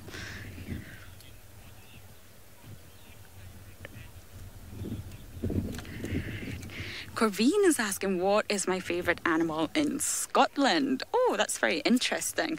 I'm actually going to continue on the journey towards Buffalo Hook while I go through this. One of them is probably, well, am I allowed to say my dog? First is my little beagle, of course. But then it is probably the deer. They are just so beautiful with their big antlers. And we actually have, not too far away from us, we do have some Highland cows. Now, if you're not sure what they look like, they don't look like your average black and white cow. They're very hairy and very distinct looking. I think if many of you are unsure, you probably should Google it. They are also awesome animals. And in Scotland, of course, we have our own dialect, so we would call them the Highland coo. It would not be cow. But obviously no one would understand me if I spoke like that, so I will say Highland cow for now. So yeah, those are my favourite animals back in Scotland. But out here, the diversity of animals is just incredible. And the antelope species are just so beautiful. I think one of the most beautiful animals in terms of what I think is aesthetically beautiful are the impala. Even though we see so many of them per day, they are just absolutely incredible looking animals. Their big almond eyes and the colour of their coat, oh, I really like them. Oh, we have got a little bit of cloud cover here now. Oh, that's a little bit cooler for us on the vehicle. So yes, we are hoping to see some elephants, and for those who have been watching, I have actually been, oh, sorry Craig, that was a bit of a bump. Been trying to link in the animals here in this area, or in South Africa in general, to the ocean. I know it sounds crazy, but both these realms completely interlink, interconnect. So hopefully we can find some elephants and delve a little bit more into their lineage and evolution. That's what I'm hoping for today. And if we don't find them, we'll still talk about those topics anyway. But let's just see if we can find these big animals first, which, believe it or not, is quite a mission. You would think finding elephants would be a lot easier than it actually is, but with the thick vegetation growth now, it's near to impossible unless you can hear them or see their big footprints or smell their fresh dung. Those are the keys when looking for elephants. So that's why we're traveling to Buffalo's Hook, to try and see if we can see some animals having a drink or at least cooling down.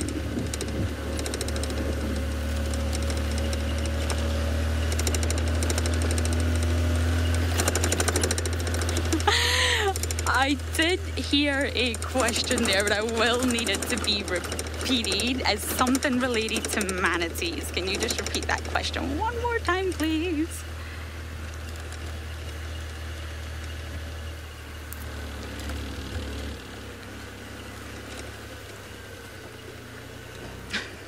The question, I need the whole question again. Something is related to manatee. But that's actually what we were going to talk about. We were going to talk about exactly what elephants were related to. I did get asked on a drive previously what they were related to. Okay, so we'll go into that a little bit. That was actually a quiz I was going to throw out there. So elephants actually have two extremely close relatives, one being a land animal and one being an aquatic animal, and they're its closest living relatives that it has. So I would like you guys to tell me what they are, and I'm sure you probably know the land one by now, but let's see if you can come up with the aquatic animal. There's my quiz of the day for you. So we have reached the northern boundary, so we're just going to turn and head towards Buffalo's Hook now and see what we can see along the way. And hopefully some of you guys are coming up with some answers for me.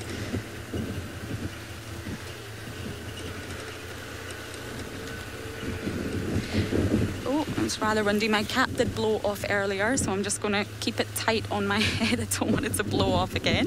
That would not be pleasant. Oh, Crafty's getting the whale related to the elephant. Now, I can see why you are saying that, but no, it's not correct. It's not the actual animal I'm looking for. It's obviously not the land animal, and it's not the ocean one either. So let's see if we can get a few more people to guess the elephant's closest relatives. Sharon said the manatee. Well done, Sharon. The manatee is the correct ocean animal that is closely related to the elephant. Can you believe it?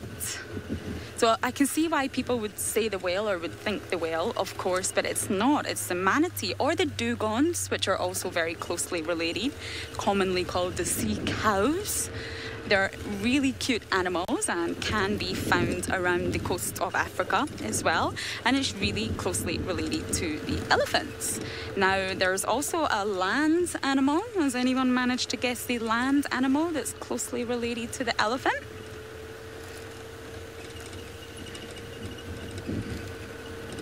It's definitely not what you would imagine. Far from it, in fact. And it's also found here. Now, the manatees are not found here. They're, of course, found in the ocean. Yes, hyrax, rock hyrax. So I'm sure many of you knew that part. I just wasn't sure if you knew the connection to the manatee. So the elephants, the rock hyrax, and the manatee are all very closely related. So when you think of whales, whales are actually grouped together with dolphins and porpoises called cetaceans, and they are very closely related to the hippos. So those are the lineages that actually connect them to the ocean.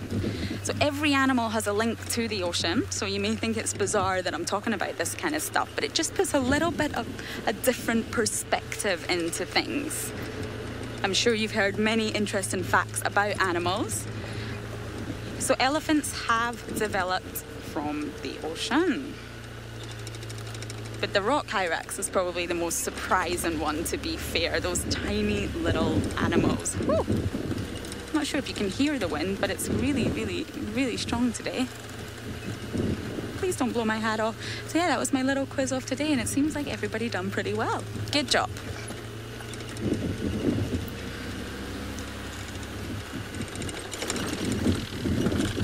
Now, just the other day, we did go on a drive and we did spot a huge African rock python. From my guess, it would have been about 15 meters, probably 5 meters, sorry. 5 meters, 15 feet. These, that confused me, the meters and the feet. So about 15 feet. It was massive, and it was just here the other day. But for now, let's send you over to Steve, I think, to see exactly what he has.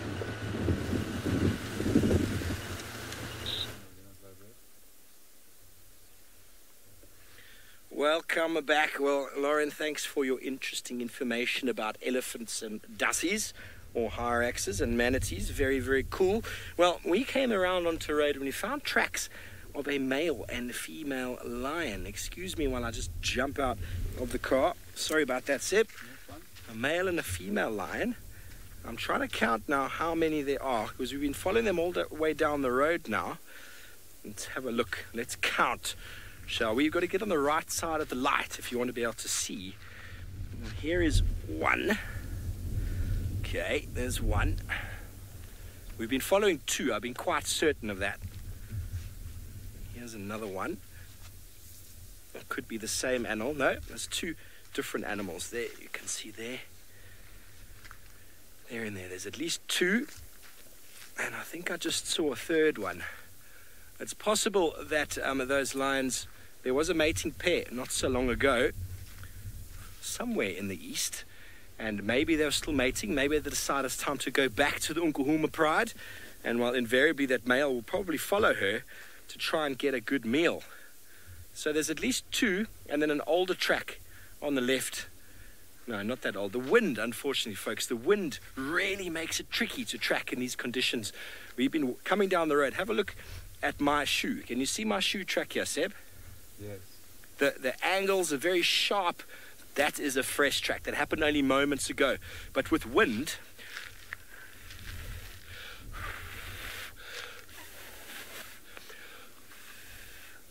you see how the wind can really mess up the angles of a track.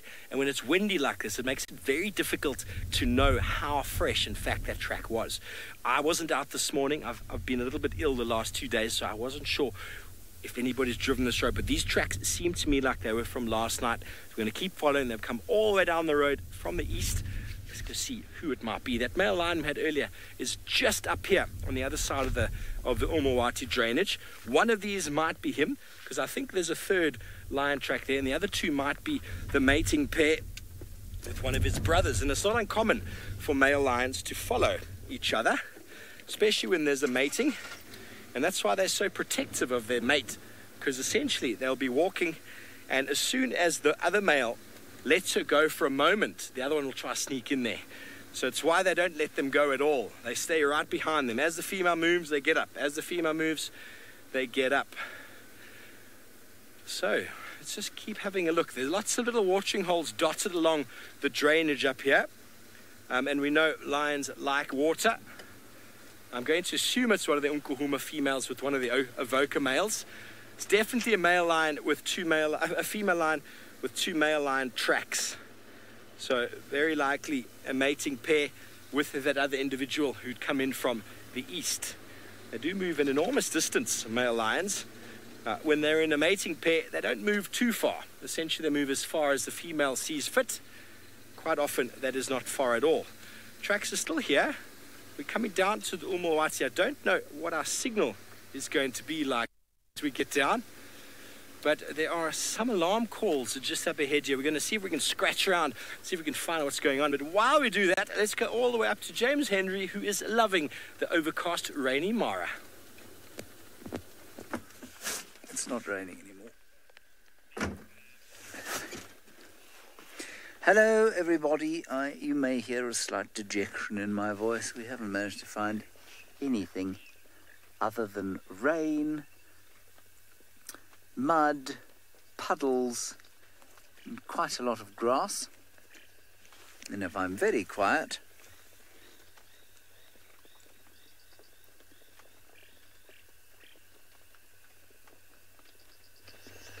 you can probably hear some frogs.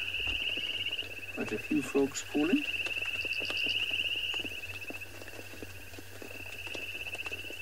And you may also hear the pitter-patter of the rain. You can probably also see basically that a large cloud has come over the escarpment and we can't actually see the top of the escarpment at all. So quite apart from clearing up, it is getting quite a lot more inclement, which is unfortunate. I hope we don't get stuck because A, I don't wish to be a member of the Marshmallow Club, and B, I'm not sure anyone would be able to come and rescue us. So we'd have to survive on a couple of nuts and 1 or 2 chocolate digestives for dinner, which frankly, in comparison with what we can expect at home, is just not very good. So no lions over here. I'm going to turn around now and I'm going to go south and see if we don't get lucky. Now, I don't know, many of you are asking which frog species we were hearing. I was rather hoping you wouldn't ask, to be honest, because I don't know. But what I can do is have a look. I've got a Southern African frog app, and I suspect quite strongly that quite a lot of the same frogs occur here. So I'll just play a few. Bunga, you really don't need... Do you want to watch me do this? You can watch me do this, I don't mind. There's one that is making a whistling sound, which I'm going to try and find. I've just got to turn off the location, you see, because what it's doing is finding me at Juma, which is obviously not going to help us at all whatsoever. So now I'm just going to see if I can hear one of the... Let me just listen to one of these chaps. Play. No, not a leaf folder. This is the most common one you'd hear at Juma.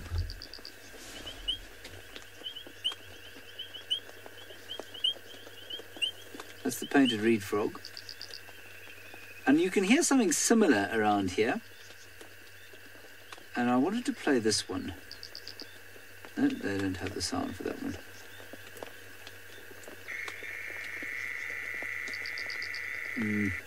No, I'm afraid I'm not managing to find anything particularly useful on the sound front. I feel like I should know that one going... If anybody has any idea... It could easily be an East African puddle frog here.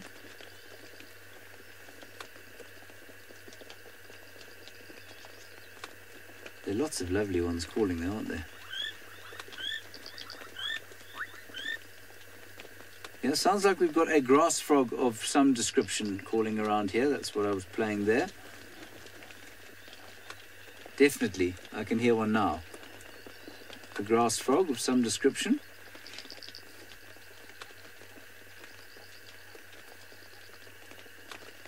But it's that one that's going...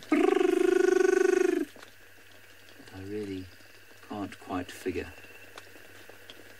Let's try one of these stream frogs. No.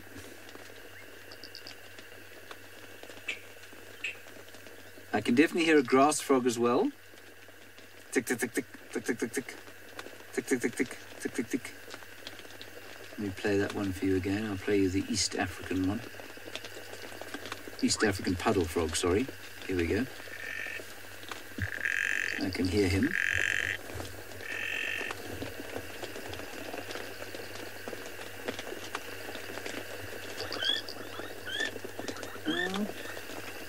Definitely a couple of grass frogs around. There, it's that one I can't figure out. I feel like I've heard it 100 times before, but I don't know what it is. If anyone would like to help me, #SafariLive, of course. Or the chat stream on YouTube. All right, I think we should probably turn around now. and make our way a little bit further to the south and see if we don't get lucky there. Okay, Bunga, are you happy to turn around? Yes? You are. You gave me a thumbs up. Excellent. I hope we're still with you. I'm not sure if we still have comms. We're going to do this very gingerly. As you can see, we're sort of going sideways backwards.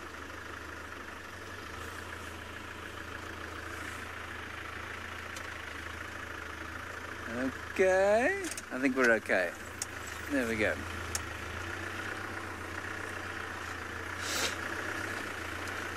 Oh, Sinak, I'm not sure what the most unique or funniest call of the of an African frog is. I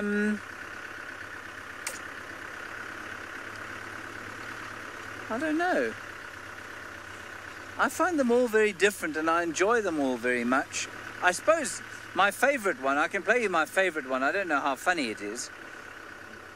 But it's the bubbling casino. It's very common. But I quite like it. I'm just going to quickly get through this difficult section. Hold on tight, everyone. And then I will play it for you. Oh, we made it. Casino. Let me find you the casino. Oh. You must never use your phone while you're driving, everybody. It's a very bad idea. Here's the bubbling casino.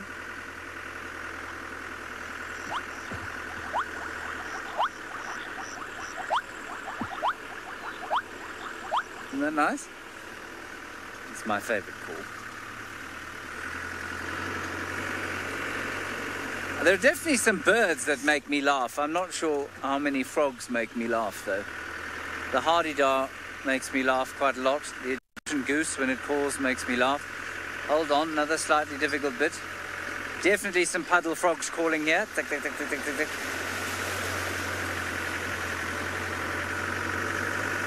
Let's try and find you one now.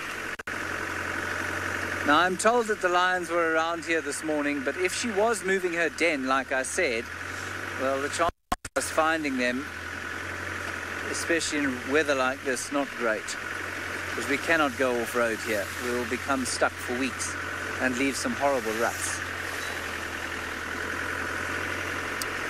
Alrighty, let's go back up to South Africa, where Lauren, I think, is probably at Chitterdam. I'm not sure.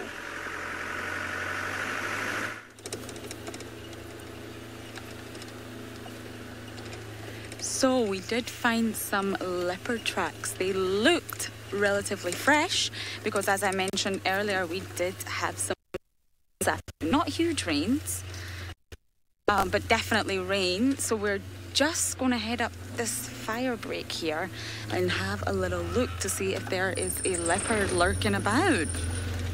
The tracks look could have been potentially from this morning or just a few hours ago. So our mission is going to be quite difficult here amongst all this vegetation, but they were definitely coming in this way. So we had a little peek at Buffelshoek Dam, and there doesn't seem to be much happening there. So we're just going to check this area here and see if there is a leopard hanging around. Now, obviously, we saw Mr. Tingana yesterday, but it's been a few days since I've seen Hosanna. I wonder where he's hiding. Gone are the days where he was just hanging around near where our dam cam is. There was a period of about a week where he was there every single day. So those days are gone, and he's probably making the most of hiding in amongst this vegetation.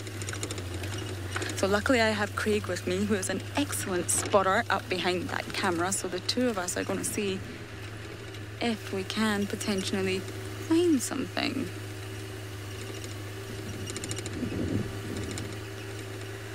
Although, to be honest, it's cooled down a lot. I was complaining a little bit earlier about the heat, and it has really cooled down, which means those sleepy, too hot animals may get up and actually start walking around, which would be great for us. Come on, leopard, where are you hiding? Now, as I've mentioned already, it's very windy. Now, the reason I mention this again, as we saw the kudu earlier with the big, huge ears, so you can see they really use those ears to listen around for things. Now, the winds can play havoc with the animals' hearing. So there are definitely some predators that can take advantage of the fact that these animals cannot hear so well. So we live next to quarantine, which is a big open clearing, and you tend to find a lot of the antelope species will sort of congregate in the open clearing, especially on evenings and nights like this, so that they know they might not be able to hear anything because the wind is really strong, but they will be able to see. So I guess the predators can use this to their advantage if the wind keeps up like this. It plays havoc with your hair as well. There we go, that's better. Oh, we've got a little water hole here. It's amazing all the little water holes that keep popping up. And these are the perfect little water holes that leopards would come to. So we're going to keep looking for now. And while we look, we're going to send you over to Steve, who is also tracking.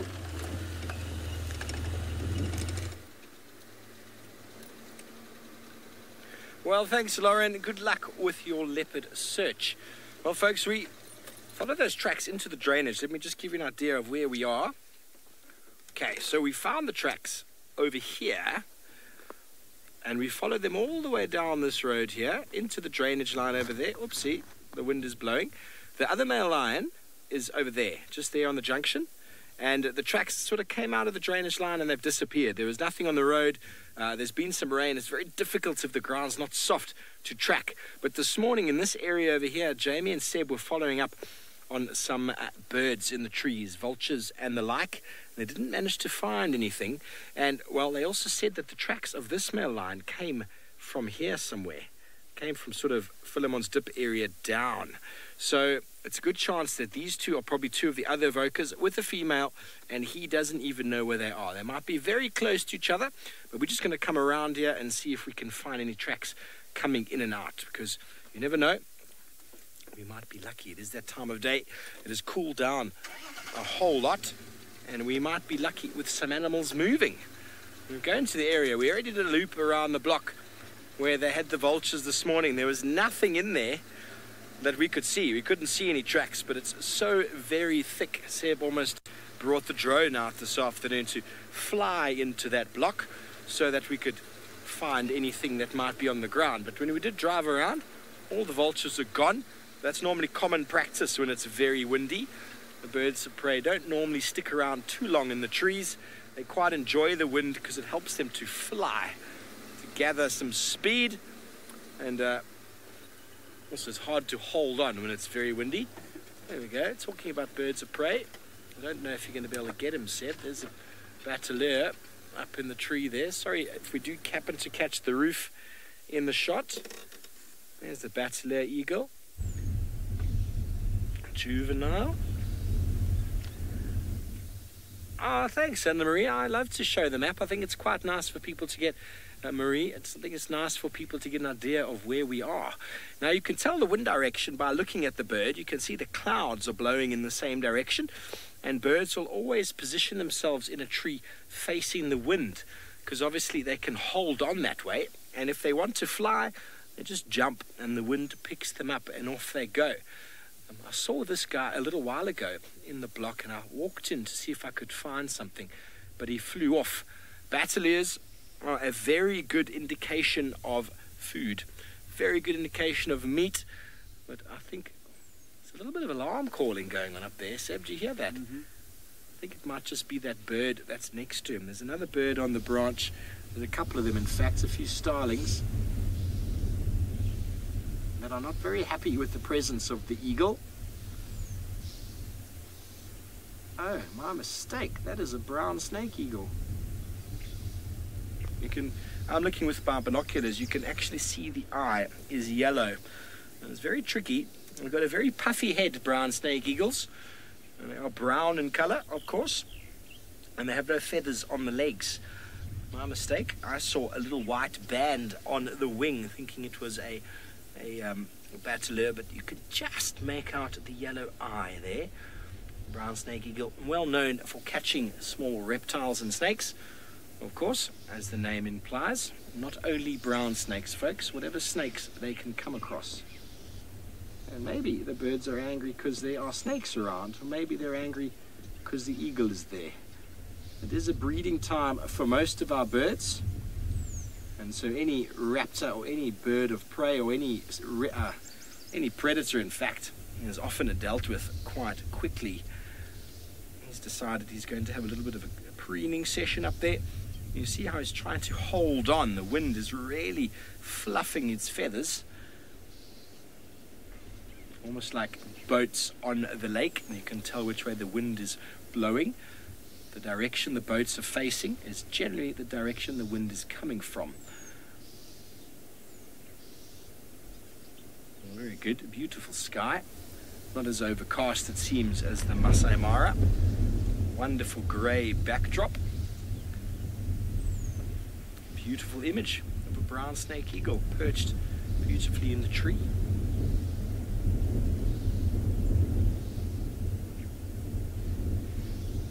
Okay, we're going to carry on. Within this block somewhere is where apparently there might be some lions. But barring that, we're going to go back and check on the evoker male, who I have no doubt is probably in the same place. There's a pretty quiet afternoon out in Djuma. It's myself and Lauren, and there's no one else. How fantastic is that? So, you know, I've done some studies in the past, and obviously the more vehicles out, the more animals you're going to find. It's just kind of logic, isn't it? But you can go out there on your own and you can be quite lucky. But one vehicle on a large property, chance of you finding too much is quite slim. We use the radio so as to expand our search, to be able to take as much time, spend as much time out and spread out. Alex, you want to know about stiletto snakes? Snake eagles will eat any snakes, really. The stilettos are burrowing snakes. They're not generally found on the surface. Every now and again they might be, but they'll go for any snake, really. They're not too fussed by snakes. Sometimes, though, they get bitten and they die. But they do have a very good ability of catching snakes. Obviously, if you are a snake and your head is here, the rest of your body is very vulnerable. So birds of prey, just grab them there. I mean, most of us can grab a snake if you've got the speed and the confidence to just try grab it. It's a very commonly known way of catching snakes. But the stiletto snake, or the burrowing asp, has got the ability to turn and bite. But I don't know if that would actually hurt the snake eagle, because their feet are well armored. There's very, very thick sort of skin, leather-like skin on the legs of snake eagles. It's designed just for that purpose. But if the snake happens to, if it catches in the wrong place, it rears up, well, and there's a good chance it might catch some envenomation. And, well, there's nothing it can do in that case. Oh, there's our lovely three-lobed hyena that always catches us out. Ooh, little Dacre running through the thickets there. It just disappeared. I don't think you can get him, Seb. Is he gone? He's gone. This is Tingana's haunt, folks. This little drainage line where I had Tingana catch that warthog in the burrow not so long ago. Well, actually months ago now, it seems. I was still here before the Mara, so that was July, August. Wow. Where has the time gone? Where has the time gone? Okay, well, we're going to look around, just around the corner, see if we can find any signs of predators in the block south of where we have to always have Tingana. In the meantime, James has got a nocturnal predator.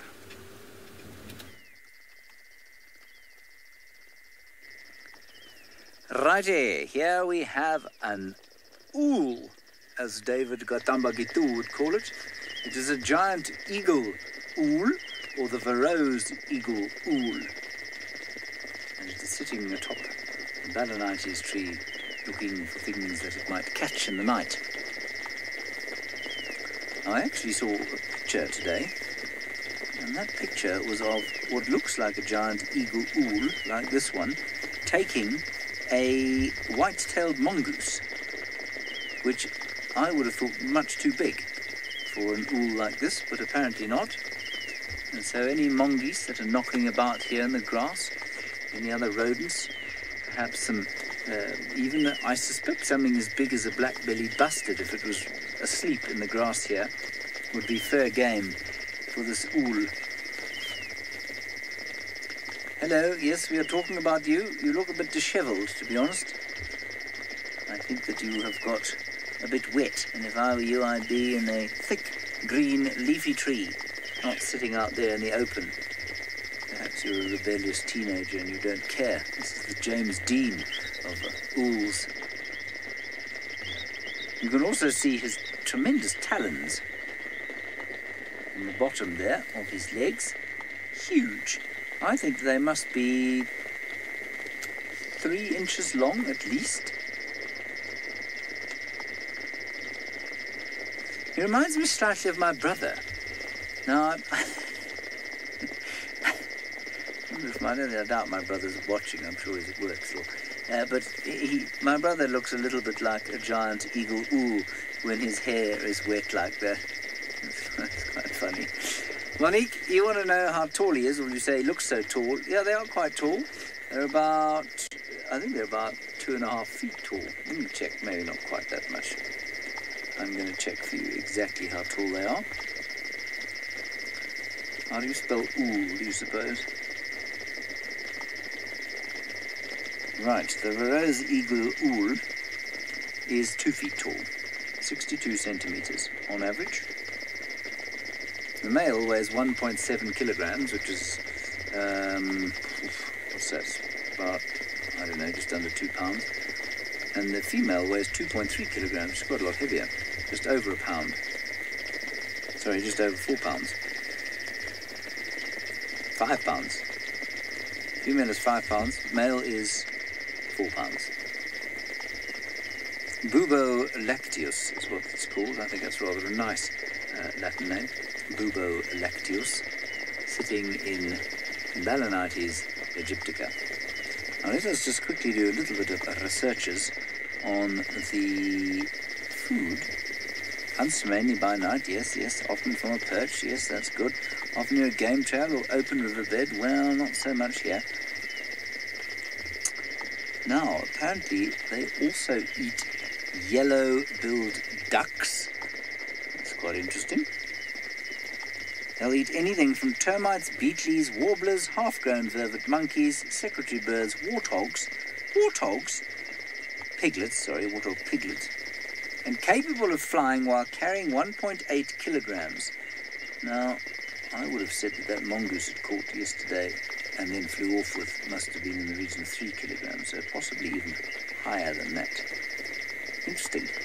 A lot of you wondering if it can turn its head 360 degrees. No bird or owl especially can turn their heads 360 degrees.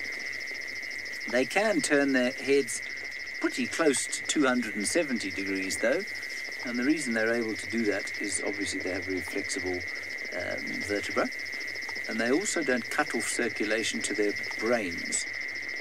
They have a mechanism by which the jugular is kept open, and so if you turn your head, you'll suddenly find that it can't breathe very well, whereas the owl does not have the same experience. Many birds are able to do this.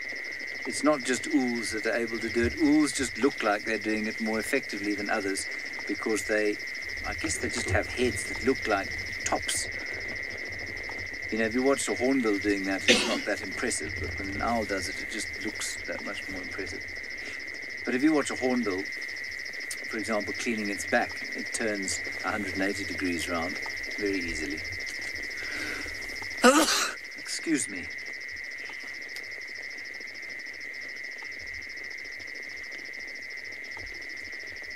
Lauren, you're wondering about ear tufts and what their purpose is.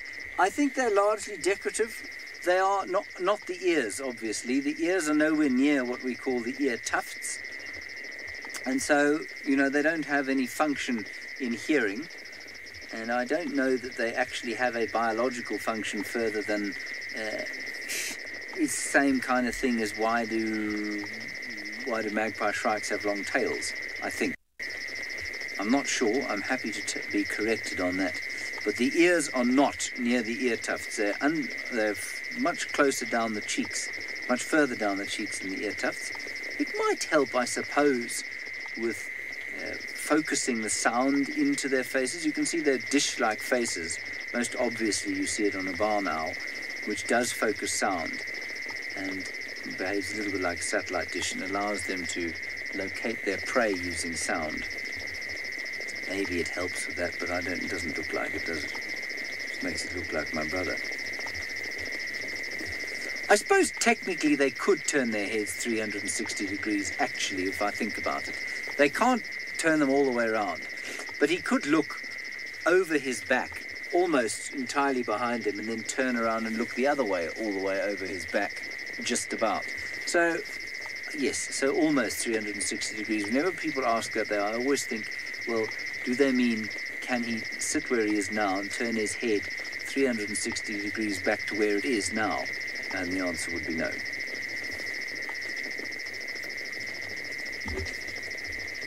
The thunder continues to roll, the clouds continue to settle on our heads. And I'm afraid we're going to give up on these lines now. It's got too dark. We'll start making our way back towards the north of the Masai Mara. And maybe we'll see some other ools on our way.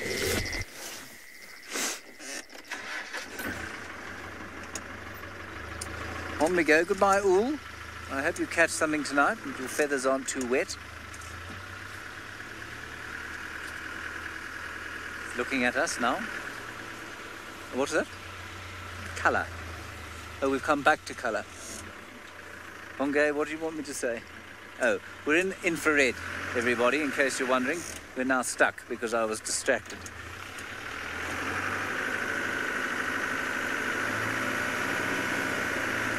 Oh dear. Right.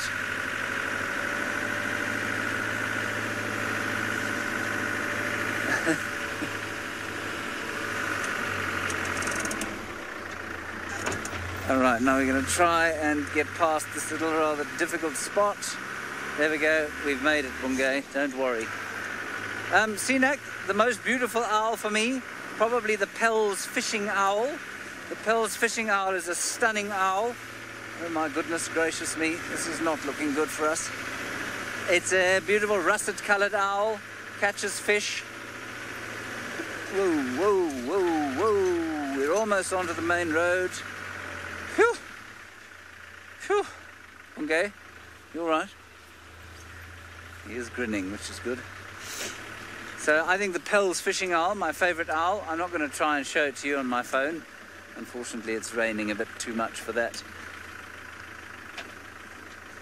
But they're gorgeous russety colour with little black sort of diamond-shaped decorations. I like them. Owls are normally quite dull, really, because, of course, they are night hunters and nocturnal, mostly, and so there's no real point in them being bright colours.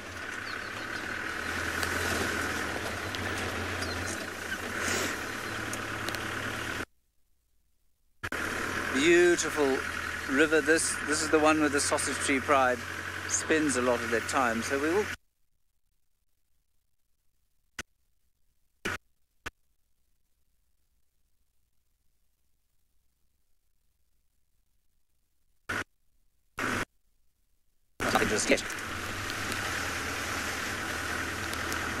All right, let's go back across to Steve. I believe our signal isn't so hot.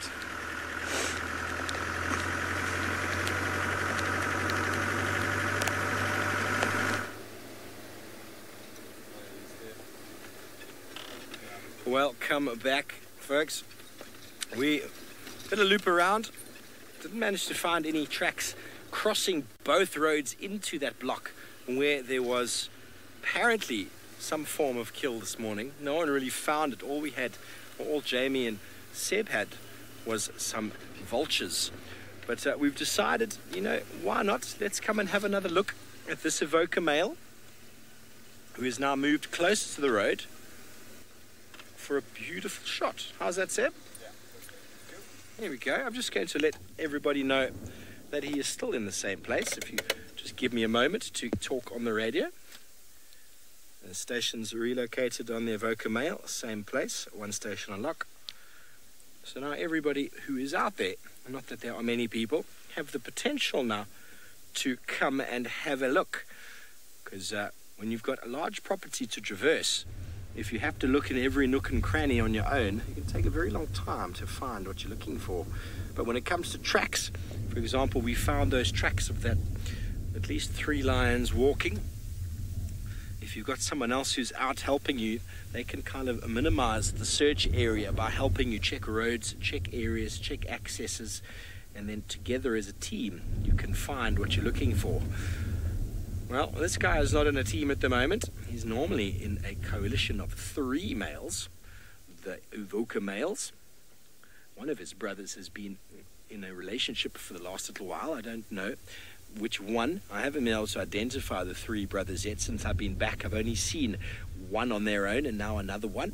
The other one I saw was mating with what I thought was amber eyes. I didn't get any confirmation on that, but isn't he just so cute? He is very hungry though, folks. You can see how empty his belly is. That is a hungry lion. Put 50 odd kilograms in there. Some books I've read say 36 kilograms, some say 50, so that's 70 to 100 pounds. Regardless of which number is right, it is an enormous amount of food.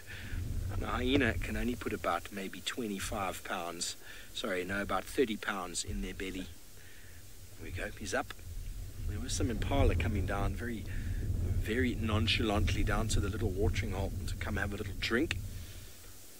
And it seems as if he's moved out a little bit to the open. He doesn't have as much cover as he did, and the wind is blowing in the direction he's looking, so I don't think you've got much chance of hunting in that direction, sir.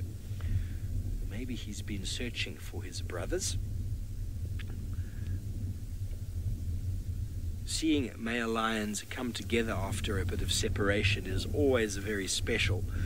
These enormous beasts, strong, powerful animals, when they suddenly meet each other again, it becomes a really incredible little love affair once again as they rub and roll and touch and caress. It really is quite a special thing to see. It's that strengthening of bonds that they have. Although they will compete with each other over females that are in estrus, it will never be a fierce competition. To the eyes of someone who is not a lion, it looks very, very fierce, but it is not that fierce. When they encounter other males, not of their family or not of their coalition, that's when things can get very hairy.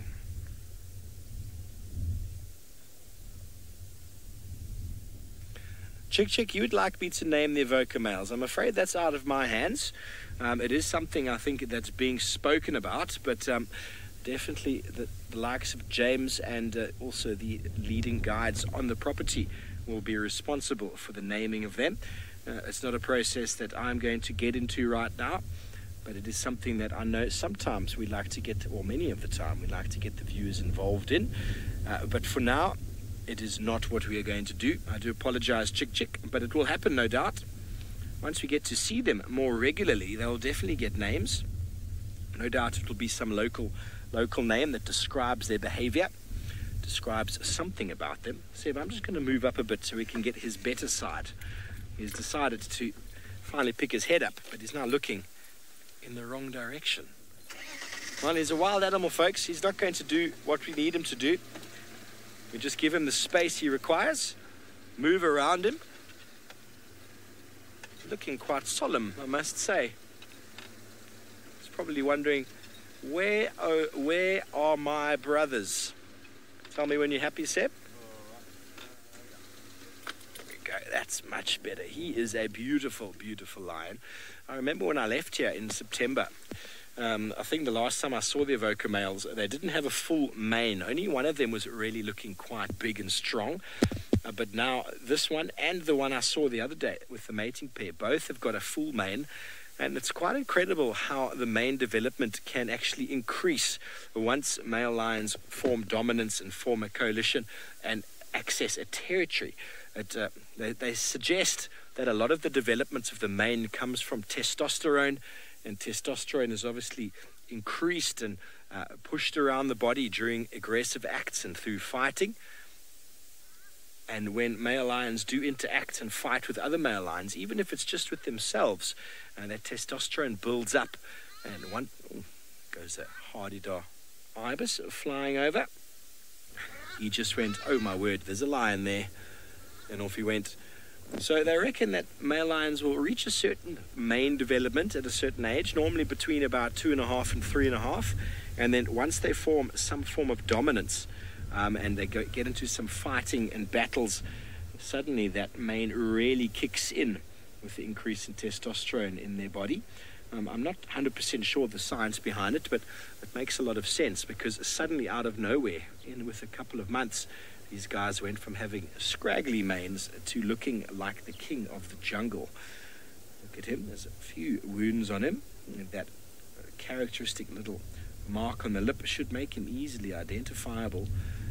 But male lions, unfortunately, are constantly changing their face due to the competition that they go through. Every time you see them, they got new marks, new scratches, new scars. You're most welcome, Dave. He's just here south of me. Yeah, everyone's saying he's looking a bit lonely. Well, you know, lonely lion, what can you do, poor fellow? He's looking hungry and lonely, and no doubt, maybe if we have time this evening, we'll hear, as it starts to cool a little bit, we might hear him giving off a contact call, or even his brothers giving off a contact call. And those tracks, folks, were not far from here. But unfortunately, as they just went off the road there, it just became very difficult to track, because when it rains, the rain makes the ground very, very hard. And, well, a lion walking with their very soft foot on this very hard ground makes it almost impossible to see where they've gone to. But no doubt, we're hoping anyway, this evening we'll be able to see exactly where the others might be. The two males seemingly with one female. The tracks suggest that was the case. And from Seb's information, this individual came from the northwest. Maybe it was one of those males that was following the mating pair, and it did a big loop and came all the way back. It's hard to say, really. But what we can tell you for sure is we are with a hungry, lonely male lion of the Avoca Coalition, sitting right next to the road. And hopefully we'll get some calls and some noises out of him shortly. It's not far from a little pan of water. We had a few animals bravely coming down to drink earlier. Maybe some more will do so. Male lions are very good hunters in their own right, often being nomadic for years, sometimes on their own, having to provide food for themselves. They are the best scavengers around, because they can just chase anybody off of food. A male lion running into a situation is never too afraid of anybody.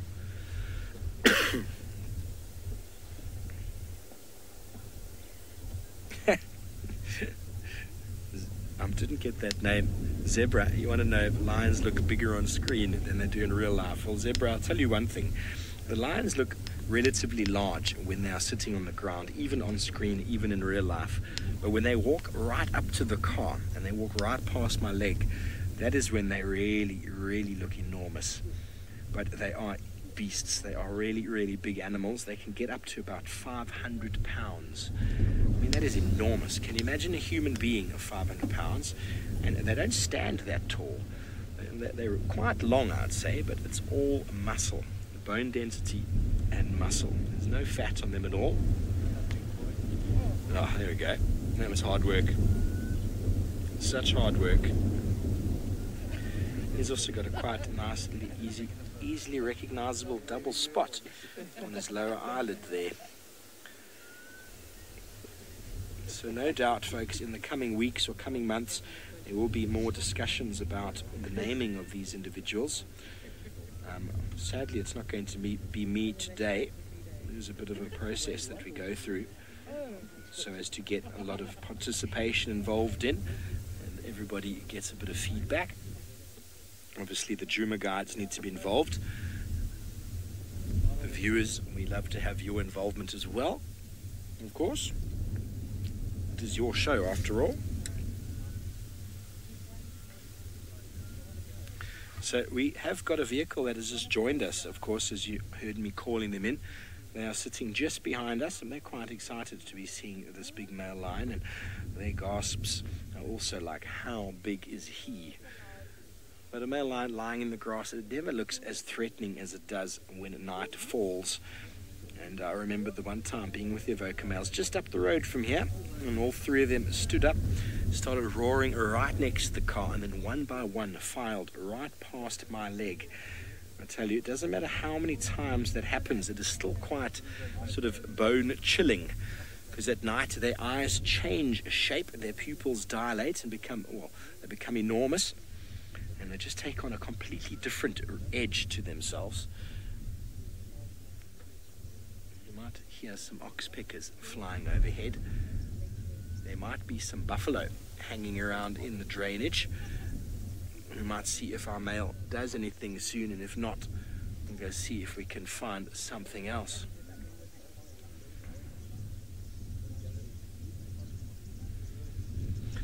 Chi-Chi, I am shaking internally when they walk past me, most definitely, but I don't move when the lion walks past the car. Their heart definitely skips a little bit of a beat. It never gets old. Never gets old, especially if they stop and look at you. Their eyes go straight through you. And I've done this for years. I've had lions close to the vehicle for years, but there's nothing quite like that look a lion gives you when it stops right next to your car, looks straight into your eyes, and you're just trying to think, what is going on in that animal's brain? What is it thinking right now?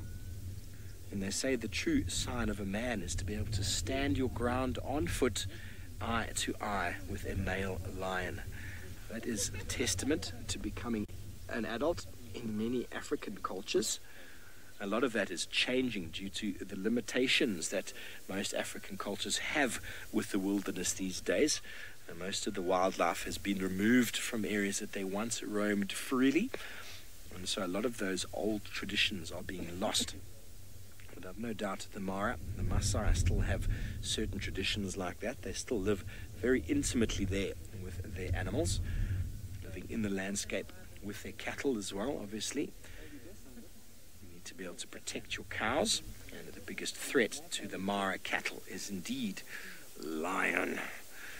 Well, we're going to stay here with this lion for a little bit longer, but in the meantime, no doubt James up in the Masai Mara can enlighten us more about what goes on up there.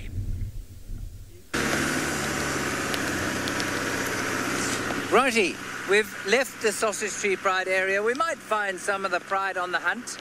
Not sure. Anyway, the rain continues to come down. It has not stopped and lifted. It did last night for a while, but no, not today. It's just carried on. At least it's not that hard. We can still keep moving. So I'm afraid I don't have a huge amount of biological value to tell you at this stage. Other than I'm pretty sure Kinky Tail herself will also soon give birth. And then there are going to be more than just the 4 very little ones. Interesting that they're 4, and I think it's probably quite unlikely that all 4 will survive. But it would be quite nice if they did. I've never seen a litter of 4 make it to independence.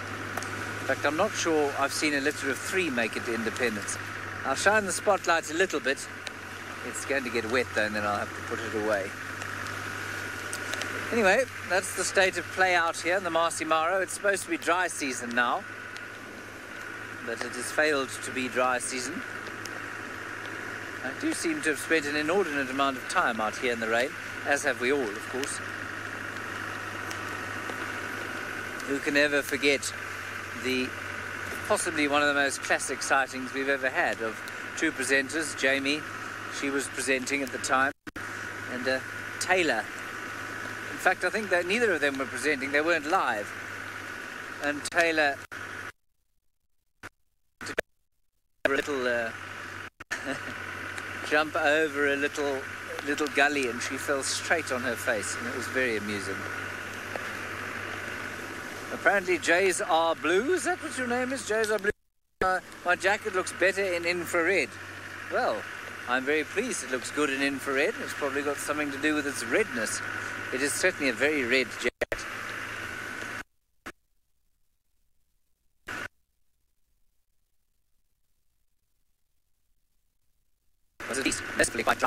thing I might find is some frogs on the road. There's something on the road in front of us. Is it a frog?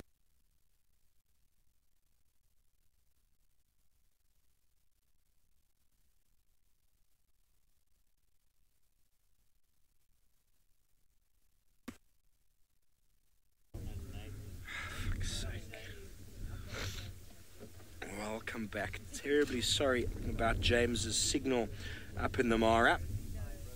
We are still here with our male lion. Again, apologies for any bad signal up with James. Sometimes the thunderstorms and the rain can really impact that. It's nothing that I truly understand.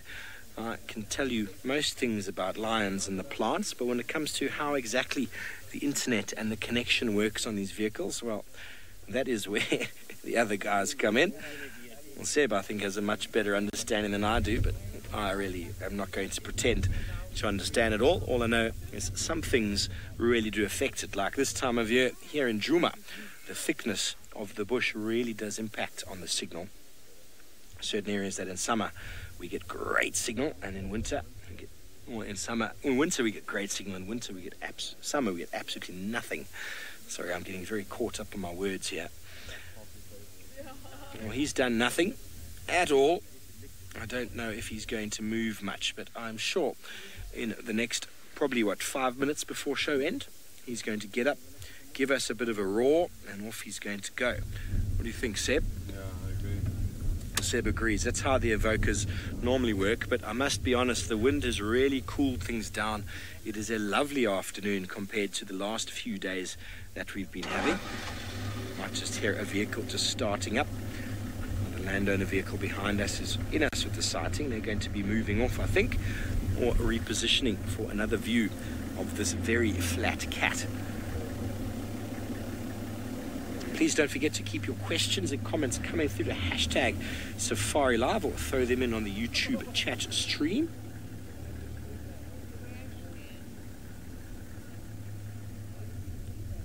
Hello, Bone Crusher Queen. That's a great question about the mane. The mane, to me, on him, he looks like it's almost fully developed. If anything, it might get darker. That's something that will change. It's also a genetic thing. Some male lions don't get black manes. It gets about that darkness of rouge, that dark reddish brown color. Doesn't get too much more than that. But some males will go black. And that is often a testament of age and also testosterone, but it all depends on who the fathers were. You might find fully grown male lions that have got no black at all in their mane, and some that never develop a really big mane at all. There are records up in, I think in Serengeti or Mara it might be, of a maneless lion many years ago. I think it was in Kenya, Tsavo. I think the man-eating lions of Tsavo were actually maneless lions.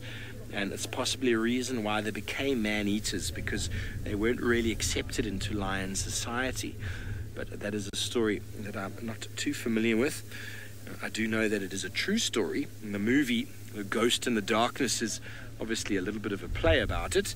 You see some vehicle tires moving there. See how it doesn't influence this boy at all. So the mane is a genetic thing, just like tusks in elephants. Some elephants get big tusks, some get small, but definitely the size of a mane in a male shows their age, but some of them will never get a dark, thick mane. Some will always just be a little bit less, but that all depends on who Dad was. Sleeping with one eye open, Seb. Lovely eyelashes. Twitchy ear. Well, we'll be left alone again now, folks. So any questions and comments you might have about the evoker males or lions in general? Battalier in the distance there flying, Seb. He's doing a little bit more excitement than this lion is for now. A very characteristic flight pattern of the battalier. It's just gone behind the tree. There we go. That is definitely a battalier, not a snake eagle. Hello, Monique. You want to know about the unkuhumas and the hangers-on? The other day, I saw the unkuhumas with one of the young Mangeni males. He's looking in, his fur is all back to normal, a little bit mangy, but he's not looking in great condition with regards to his bones and his meat. But he seems to have completely integrated into the pride. I was in the Mara during this whole sort of escapade of the lions. I haven't met the Talamati male. He wasn't with them the other day when I saw them. Seb, have you seen the Talamati with the unkuhumas? Yes, actually, one of the Talamati was with the unkuhumas. When was that? Like just before you came back. Okay, just before I got back from leave, the Talamati male was with them, and there were at least two Mangeni males not so long ago. I've only seen one. No, we don't see them anymore. And there's only one hanging out with the pride at the moment. The other one, don't know where he's gone. I saw one when I got back from leave, or before I went on leave, should I say, at Vuetelepan, and he wasn't looking in great condition at all. The whole pride, in fact, the whole Unkuhuma pride is looking in the worst condition I've seen them since I've been here for over a year. They were looking in really good condition last year in January. And they're all looking a little bit scratchy, a little bit mangy at the moment, and are not as meaty and beefed up as lions should be looking at this time of year. It might have something to do with the mange that's been brought in, no doubt, by the Mangeni males. It's something that lions can't avoid with the tactile communication that is so common with their species. They're all touchy-feely. Show me a cat that doesn't like to rub its head against something. And lions, well, they just love it. And it's a contracted disease through touch. Or the virus, the mite that transfers across is transferable. But this male is looking in great condition. Apart from an empty belly, no doubt he can alleviate quite easily and quite quickly with a short, small meal. Who knows, folks?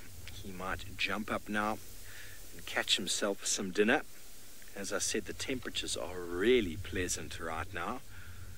And being windy. Windy and cool is the best time of day to search for food if you're a lion.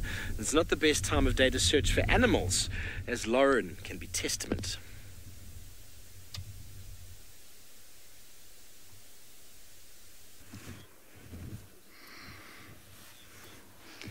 So no luck with our leopard tracks. They kind of took us around in a bit of a circle along some bumpy roads, but we do have what I think is one of the coolest birds here. There's actually more than one of them around, and this is of course Craig's favorite bird. So this is a grey go-away bird, and it does make that really well-known call that sounds like the bird is saying, "Go away!" That's probably a really bad impression of it, but it's a beautiful looking bird, if not very noisy. So they do feed on fruit, also flowers and buds, and even some invertebrates and nectar. So quite a wide range there, and there you go, you can see the two of them together. Oh, isn't that nice? And they're very distinctive by that tuft of hair on the top of their head. And actually quite large birds. But normally they're quite rare to see. They're very common around here, but normally you hear them more than you see them, is what I'm trying to say. We just thought we'd point these beautiful birds out to you. I was kind of hoping they might make their iconic call. Oh, no, the woodland kingfisher does it instead.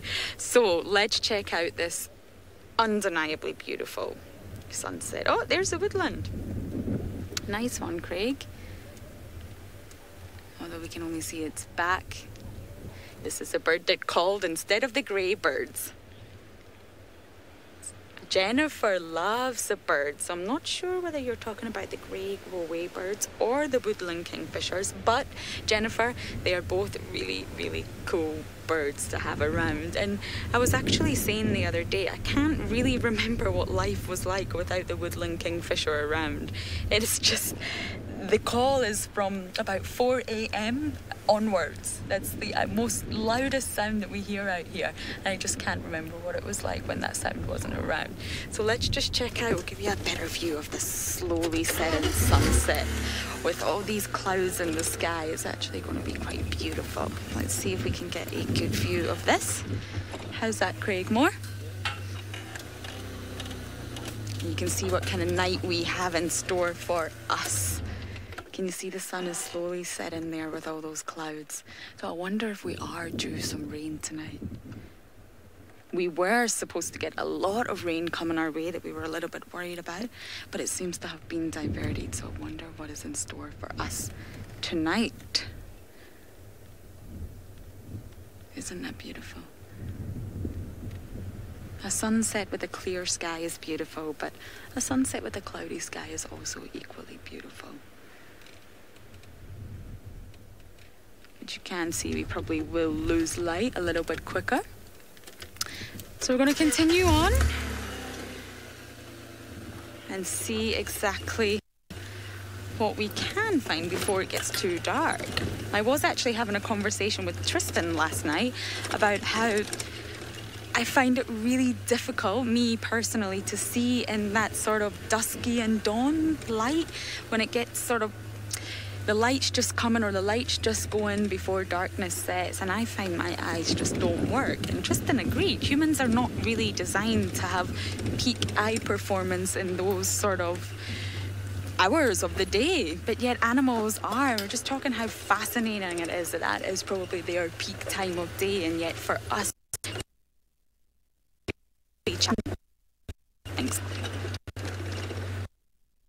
beautiful times of day, but in terms of our eyes, they're just not really designed to see well. So it is coming to that time of day.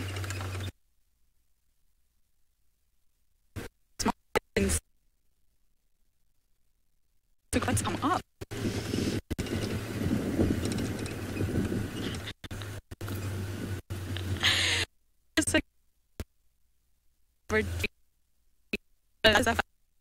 And one that we can quite feel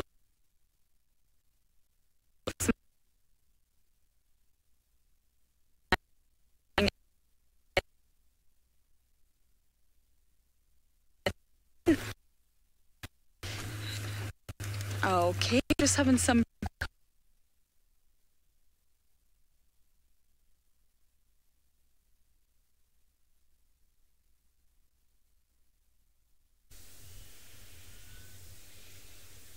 Well, I'm terribly sorry. I'm not sure exactly what technical issues have transpired on that side, but we are still here with our very flat vocal male. He hasn't budged. There we go. He flicked his ear. Oops. There it is. All the fur inside the ear that we have learnt is to filter out and to absorb the sounds, almost like the fluffer we wear on our microphones, or the fluffer that you might wear on a microphone when singing or recording in a studio, so as to prevent those funny sounds of breathing that come through. Not that I think the fluffer on my microphone prevents my breathing sounds, but that is the objective, is to sort of filter out the sounds that are coming to the line from all over the place. Otherwise it's just a barrage of noises.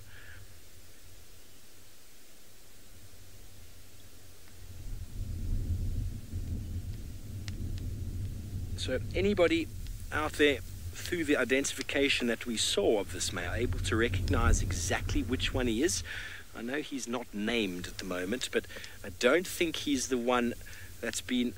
Well, actually, I speak from correction. When I was with the mating pair around Chitwa not so long ago, this was the male with that scar on his lip that was with the female there.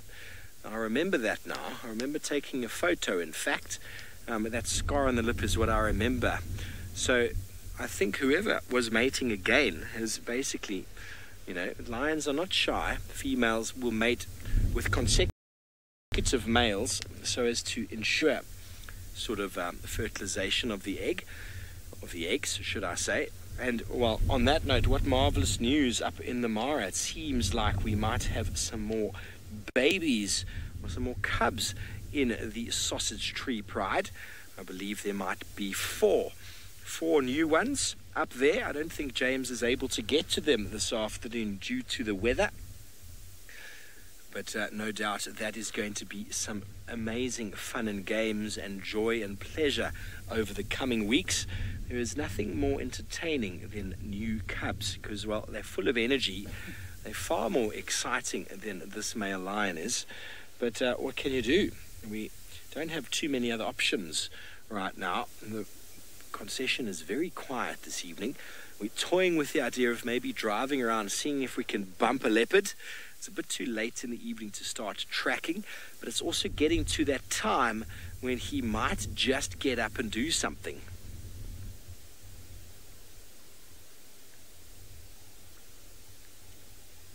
Hello, Zebra. You want to know the biggest lion I've ever seen? Wow, that's a really good question. You know, I think, the Mara lions, they seem to have a little bit more on them than these ones. Seb, what do you think? Yes. I haven't measured them. I haven't seen them next to each other, but the Mara lions, the male lions up in the Mara are just enormous. I haven't been fortunate enough to meet or to find or see a Kalahari lion. Kalahari lions are regarded as the heaviest lions due to their environment, and they have to take larger prey. But I would say, which one would it be? Well, Kapuli is an enormous male. He really is a big, big male. But these Avoca males are very impressive. It's really hard to say, Zebra. There are so many male lions in South Africa and up in Kenya. And, well, unless you see them next to each other, it's very hard, really, to figure out a size. No doubt James Hendry would have an answer for you there. He's probably got a favorite lion. He's probably got one he reckons the biggest of them all. If I recall back in the day, the Mapojos that were down here in the Sabi Sands, I wouldn't say they were the biggest lions, but there was something about them that was just so incredibly scary. They had thick black manes. Their faces were torn to pieces. They didn't have noses that joined together. There were holes and scars, and they were just a fierce, really formidable looking bunch of males. And I spent a little bit of time with them. I know many of the viewers have spent time with them as well. You know lots about the Mapojos. There's something about them that still sort of chills my spine. The Birminghams that left not so long ago are a big bunch of boys, and I think these Avocas are not far behind them. They might even be equivalent in size at the moment. But to give you an exact number of who is the biggest, really hard to say, I'm afraid. Sorry, I don't have an answer for you there, but I've detailed all the males that we know. I wasn't able to see Scarface when I was up in the Mara. I wasn't able to encounter him at all. I just kept missing him. But he was still around by the time I left. There were pins being dropped about him all the time, but I don't think he is the biggest male. Like Tingana, he's lost a bit of weight and a bit of size, and he's a bit more skin than he is fully built muscle. But no doubt still a formidable adversary. You can possibly hear the black cuckoo in the background. I'm going to mimic him if you can't.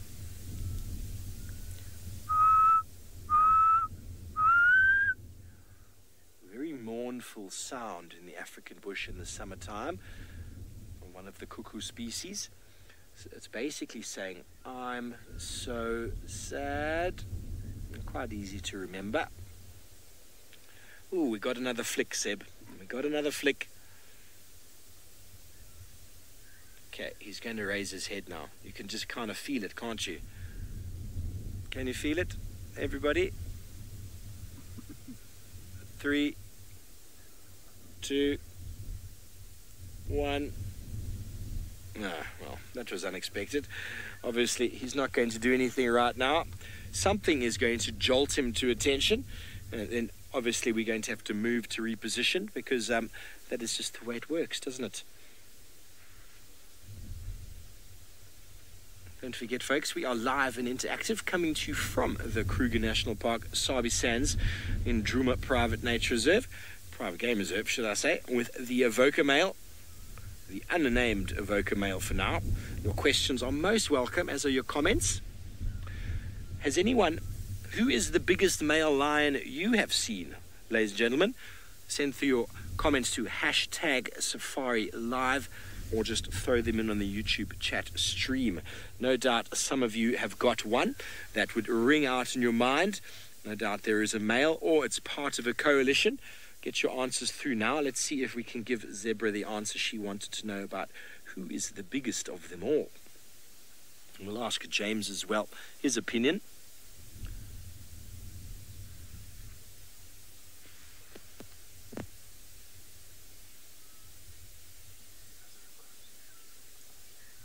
Okay, I'm not getting any communications in my ear, so possible that I have lost comms altogether.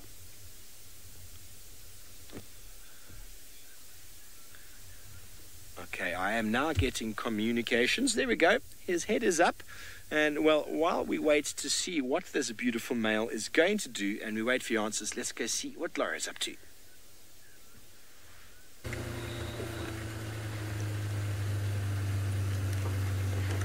So we're back. I believe you lost me earlier because of signal breakup, and ahead of us is Mwati, so there's a possibility we might lose signal again. So I'm just going to drive really closely, and FC can let me know if we start to break up.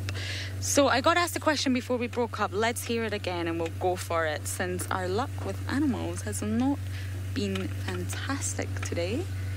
It's very quiet out here. Maybe all the animals are full up on fish after last night's feast. So FC, can we have the question again? So we're just going down into a little dip. I hope you don't lose me.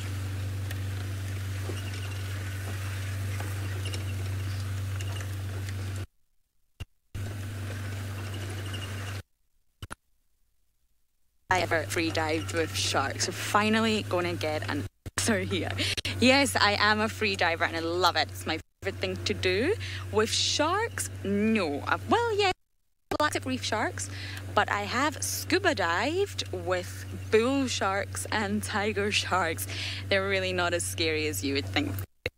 So yes, I've dived with no pain, none, but however, I have free dived with crocodiles, not Nile crocodiles like the one we have here, but I have free dived with saltwater crocodiles just on the Mexican border. They have this special place where you can go underwater with them, and you get prepped, you get told what's going to happen and how to handle yourself. I really love crocodiles, and they give you a stick, a wooden stick. That's all you have. And you're told that the stick is what you use in case the crocodiles get a little bit naughty. So as you can imagine, I was terrified, but it was a once-in-a-lifetime experience. And of course, I'm still here, so nothing bad happened. But crocodiles are indeed awesome. And when they're full, they're reptiles. They will just digest. They have no room in their tummy or reason to keep hunting and fill themselves up like other animals do. They will just stay quite calm and flat, and they will not move at all. And it didn't help that one of the crocodiles was actually blind, so it couldn't even see my stick. So yes, awesome question there. Sorry for the breakup earlier. I did start answering it, but yes, I have had lots of marine related experiences. Or maybe James can tell you about his diving in the Cayman. That was a definitely interesting underwater experience. But for now, over to him to see what he has.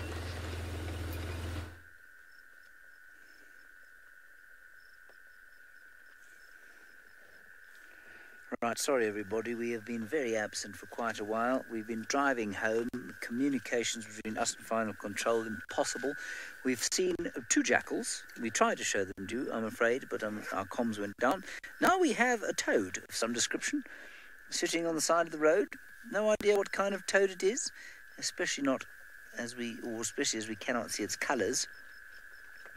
But I'm glad we were able to contribute something to the cause here. A toad on the side of the road. A hopping toad. Very good. It's good at hopping. Right a bit. Oh, we can't do this thing in the way. No, still it's not going to help you. All right, let me try and shift the car slightly. We have been driving with the windscreen up because of the rain. We'll put it down now. Oh, rain seems actually to have stopped slightly, so we'll keep going.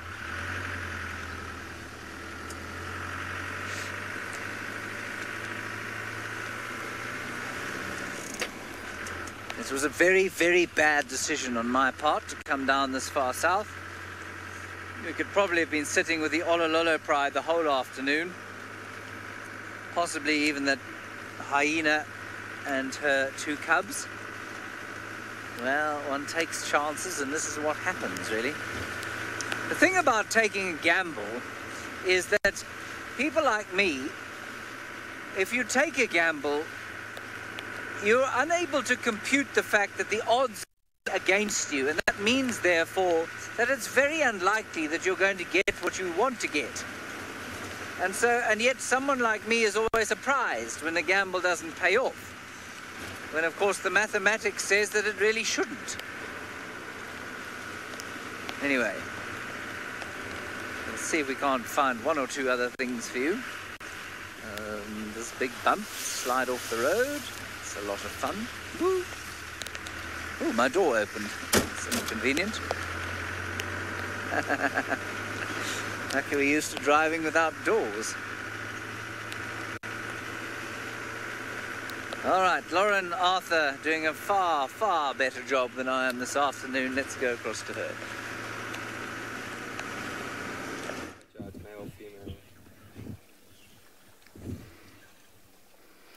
Back so soon, and I'm not the only one freediving here. Look, we have a huge, huge herd of buffalo here, right in the dam. This is one of the largest herds of buffalo I have seen in a very long time.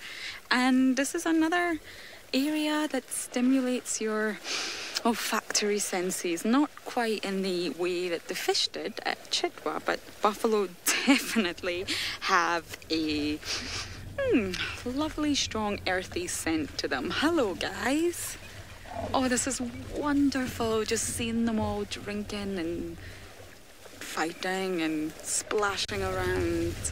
Buffalo don't generally appear to be the happiest of animals, but you can really see they're enjoying being here in the water. And of course, they're heavily dependent on water. Buffalo tend to travel from water point to water point, and they drink daily. Not all animals out here have to drink daily, but buffaloes do. And they may drink up to about 35 litres of water at a time. Heavily, heavily dependent on water. And of course, not just to drink in the heat of the day, they will enjoy just wallowing. Can you hear them splashing around?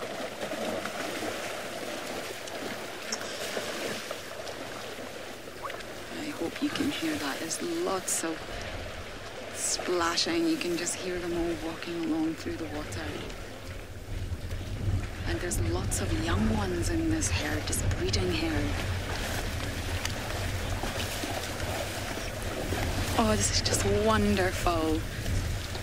Gone a little while with no animals, and we're back with a huge herd. Oh, FC just confirmed you can hear the sound. Oh, it's lovely. Just as the sun is setting, we come across this huge mixed herd of buffalo. Now, of course, just like the hippos we saw at the start of the drive, buffaloes do have a bit of a reputation out here for being slightly aggressive and formidable.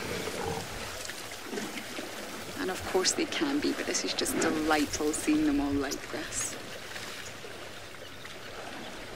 Hello.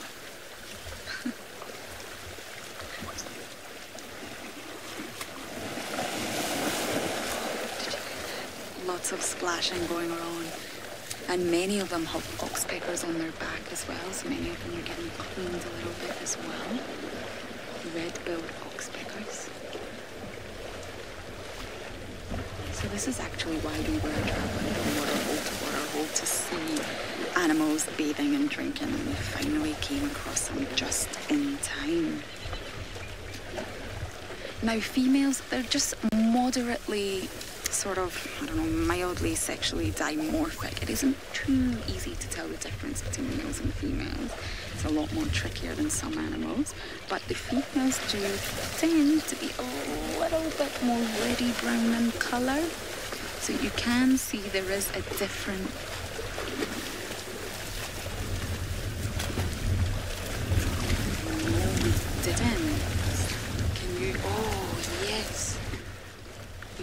spotted here. FC just pointed out that wound. Ouch. So this brings up a really unique topic. You can see here there's a bite, quite a wound, and a little stump of a tail. The tail's obviously been bitten off, I would imagine, and you can see that it is still moving, and that looks rather painful. Now, oxpeckers are a really hot topic at the moment because it's been thought of for years that they are assisting the animals that they perch upon. They are mutually symbiotic, so, you know, they will take away the ticks and the animal will be clean and the animal will be happy and the animal will keep the oxpecker safe. However, there's been a lot of discussion, hot topic, that oxpeckers may not be all they seem. So we just saw that buffalo with the wound. I'm not sure if it's just one. Yeah, it's wandered off. I might have lost it. And we saw the oxpecker right in that wound.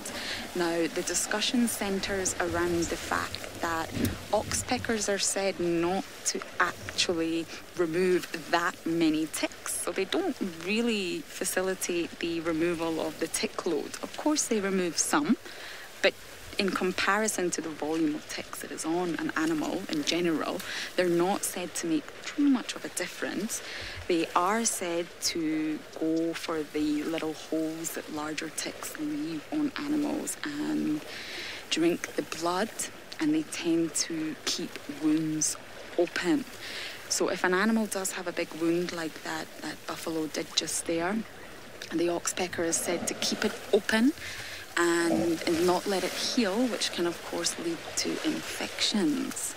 So there's two sides to this story. There's a lot of people for this argument and against this argument, but it's a very interesting topic.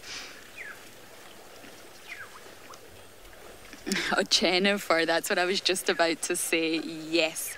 So people are thinking there's a lot of science centered around the fact that oxpeckers might actually be vampire birds. You took the words right out of my mouth, Jennifer. So I'm not sure where I sit with it. I'm continuing to research it. I do believe, of course, they do eat the ticks, but yes, there is a lot of evidence pointing to the fact that they don't always assist these animals in the positive manner that we hope they do. And some animals really get annoyed by their presence. You can really see they're irritated by having these birds on them, whereas these buffaloes look generally quite like they couldn't care less, to be honest. But I would be interested to see how the science develops on this with the oxpeckers. But seeing that wound there on that buffalo was a perfect example, and that's exactly what the oxpecker was doing, pecking right into the wound, which I imagine would be really, really painful. But the stump of the tail that we saw, that was a little bit creepy, that's obviously healed. I imagine that's been bitten off and it's obviously sort of closed up and healed in a way.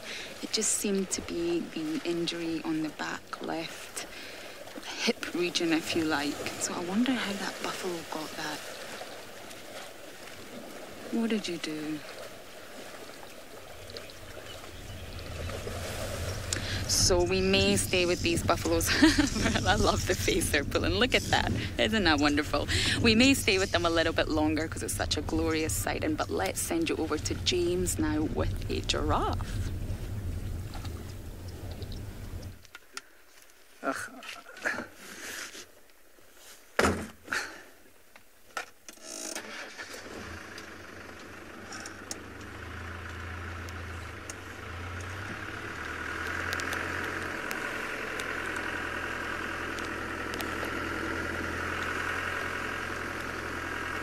Hi, sorry, I think you're live with us, everybody. Our comms are an absolute nightmare today. I'm sorry about that. We had some giraffe in the infrared, but I'm afraid they moved outside of the rays. The rain continues to fall. We did see a serval as well. Couldn't get it on camera, it ran away. So really, we're not having the best luck today. This is what you get for gambling. Let that be a lesson to all gamblers. Well, there's some more giraffe. We might try them. Wungay, do you think you can see those things, or they're too far away? I don't want to shine the light on them, everybody. We're just going to see if we can get them in infrared. They're just over there.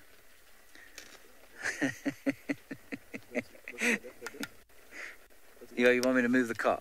Okay, fair enough. I can do that. That I can do. Like so. Yes? What a lovely cloud of diesel we've just made. Oh, I've just inhaled the entire thing. How beautiful. Oh.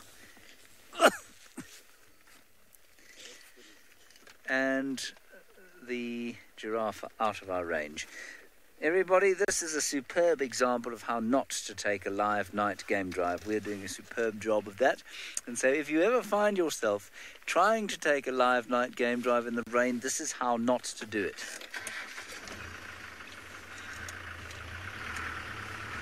And we may well be stuck now. No, we've got out. That's a good thing. Whew. Sorry about that. I am going to have to pick up, I'm afraid, this windscreen. Stefan, I don't think this is going to work, I'm afraid. I'm sorry about that. The rain is just too much now. So let's go back across to Steve. Sorry about that, everybody.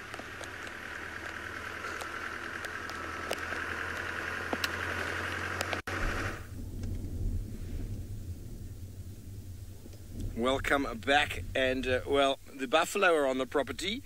I think maybe we should tell this young gentleman there are buffalo just up the road. He moved his ear. He's definitely hungry, folks. He's definitely hungry. Well, anyway, while we're waiting for this male lion to do something other than just flick his ear, it was Tuesday yesterday, as you probably are all familiar, seeing as it is Wednesday today. It can be nothing else other than Tuesday yesterday. And well, as we like to do a game called Tracking Tuesdays on Instagram, on SafariLive official on Instagram. If you have not checked it out before, you should check it out every Tuesday, because it is a wonderful way of honing your tracking skills. So I'm just going to have one more look at him. He's doing nothing. Let's have a look at my phone over here, shall we? And there we go. Hashtag Tracking Tuesdays. And just move that in a way. Now, folks, you can have a look at this now. It is definitely what seems to be a scrape mark on the ground, doesn't it? But at first glance, you think maybe it's a steenbok scratching and digging, don't you? You think maybe steenbok or something like that. But bearing in mind, folks, that leatherman in the middle there is 10 centimeters. Now, a steenbok is probably about 2.5 centimeters wide, their track. So that would be minuscule in comparison. So that is a huge track on the side there. Now there are two of them. You can see there's definitely some form of digging here and scratching all the way forward. Some people have thought maybe warthog tusking the ground. Well, not a bad sort of idea, maybe a warthog tusk. But once again, you look at the size of that track. Sorry, Seb, I'll let you do the movements. Let me just make it a bit smaller again. You see the size of the track there. So it's not a warthog tusk. Warthog tusks are quite narrow, and if anything, maybe as wide as the leatherman is over there. So if you can see that the track is much wider than that of the leatherman. So warthog tusk, definitely not a bad guess. I think someone said a tortoise. Very, very wide for a tortoise. Would be probably one of the world's biggest tortoises, and they don't have a four-wheel drive spinning action to dig in the ground like that. Okay, so the only other animal it possibly could be, and it's a really, really good track. Joy, no, it is definitely not a steenbok. Steenbok indeed makes this kind of digging that you can see, but this is actually probably two different events of an animal lying down, and you can see that it doesn't end very well over there. It just ends abruptly. A steenbok, you'll actually see the hoof mark moving down here and often into a pile. There'll be a little pile of something over here. So a little bit of a difficult one for those of you who've never seen one of these before. When I first opened the page, I thought, steenbok. But looking at the size of that leatherman, 10 centimeters, folks. 10 centimeters is the size of my fingers. All the way from my fingers to the middle of my hand over there. That's 10 centimeters. So think about that. That is huge. That is a huge, huge track. So this is indeed the tusk mark of an elephant. The tusk of an elephant in the ground, and most likely it went this way. It went from this way to that way in the ground. Maybe this animal was lying down Sometimes they will dig in the ground, they'll scratch in the ground with their tusks to loosen it, to then pick up the mud and throw it on their head. But all in all, a really, really good track. And for those of you who didn't get it right, don't worry. We've got next Tuesday to continue wowing yourself with the wonders of Tracking Tuesday. And keep your questions and comments coming through. Keep honing those skills to make sure that you're just keeping up with it. But if you got it wrong, don't worry, it's not wrong. It's just one more lesson in all the tracking that you've been shown over the show. And I think Tristan took the photos. It's a really nice photo to see in the mud like that. So a really nice track. And well, let's go back over to our now upside down male lion, who was not at all interested in the Tracking Tuesdays. Tristan did indeed take the photo. So that is sort of, when you see a tusk mark on the ground, it's got a very smooth sort of shine to it, which that bottom of that track had. A very smooth sort of shine. A hoof mark would definitely leave a proper scraping with an edge to it. There wouldn't be a smooth sort of movement. If you take a sharp round stick and you dig it in the ground, that's the kind of mark an elephant tusk would do. So well done. A number of you did get it right. Someone even asked specifically if it was fang. And well, I can't tell you that for sure, but the shape of it and the way that those two are positioned, it possibly could be. I really don't know. But normally elephants' tusks will go down on the side of the face. And sometimes you can actually find not only feet in the air, but buffalo doing something quite similar. But when they make the mud, when they make the horning in the mud, it doesn't look the same as an elephant tusk.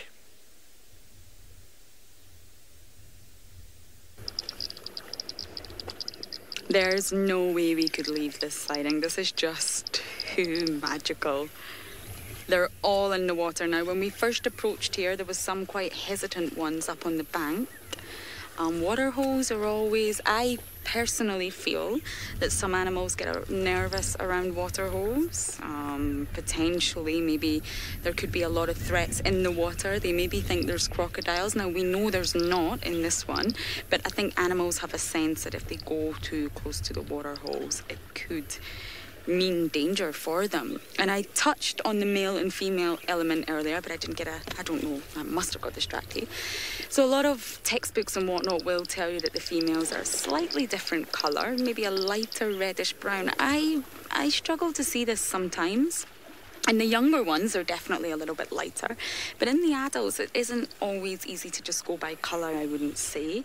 And especially in the fact that they do often get mud stuck on them and they often look a little bit darker.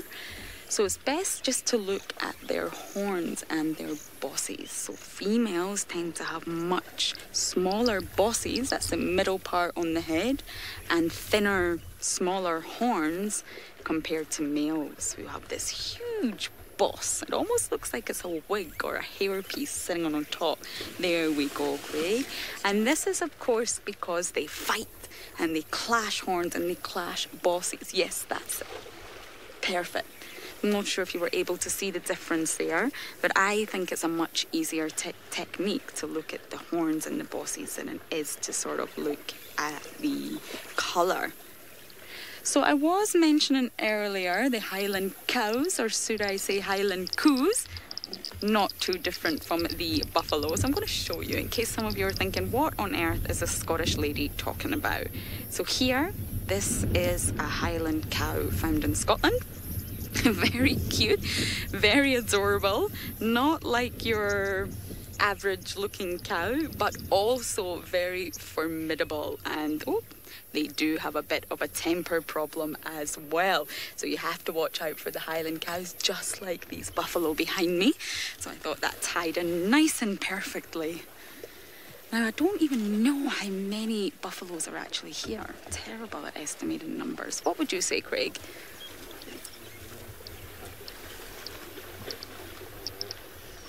Craig also doesn't know.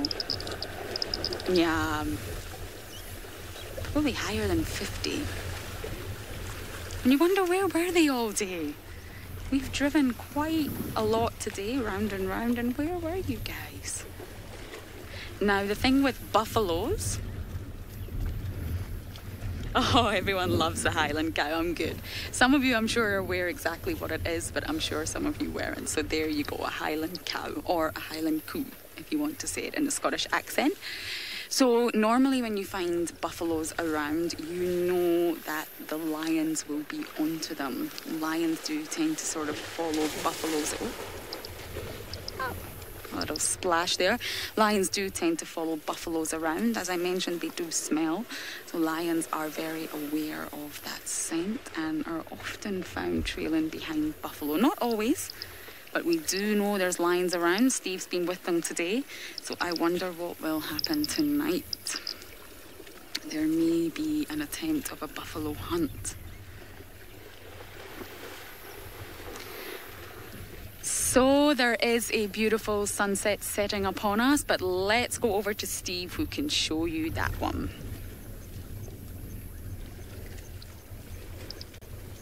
It's fun. Welcome from the buffalo to a beautiful sky.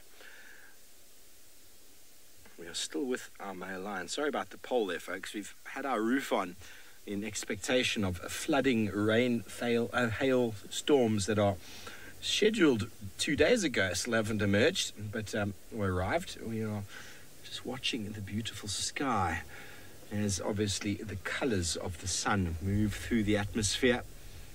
Really beautiful skies in the summer months. It is a beautiful sunset indeed, folks, and well, the lion is still lying flat on his back, enjoying a little bit of a breeze over his belly as well, we enjoy a moment of silence coming towards the end of the show.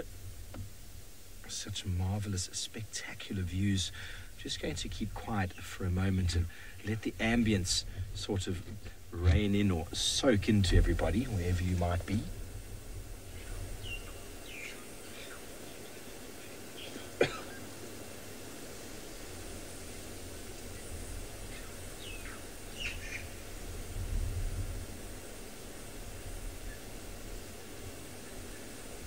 Moments like these, one should just take a deep breath and just enjoy.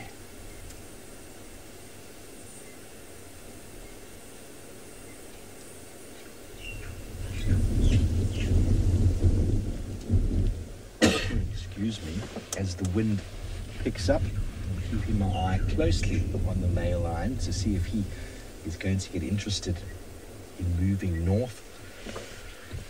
Excuse me, I've got a bit of a tickle in my throat.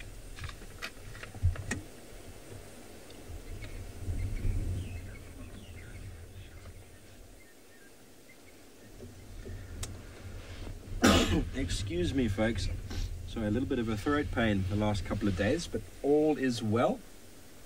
A little bit of a tickle, all is good as we watch the final rays of the sun. What a marvelous afternoon it has been. It is so green here in Djuma. So much water has fallen.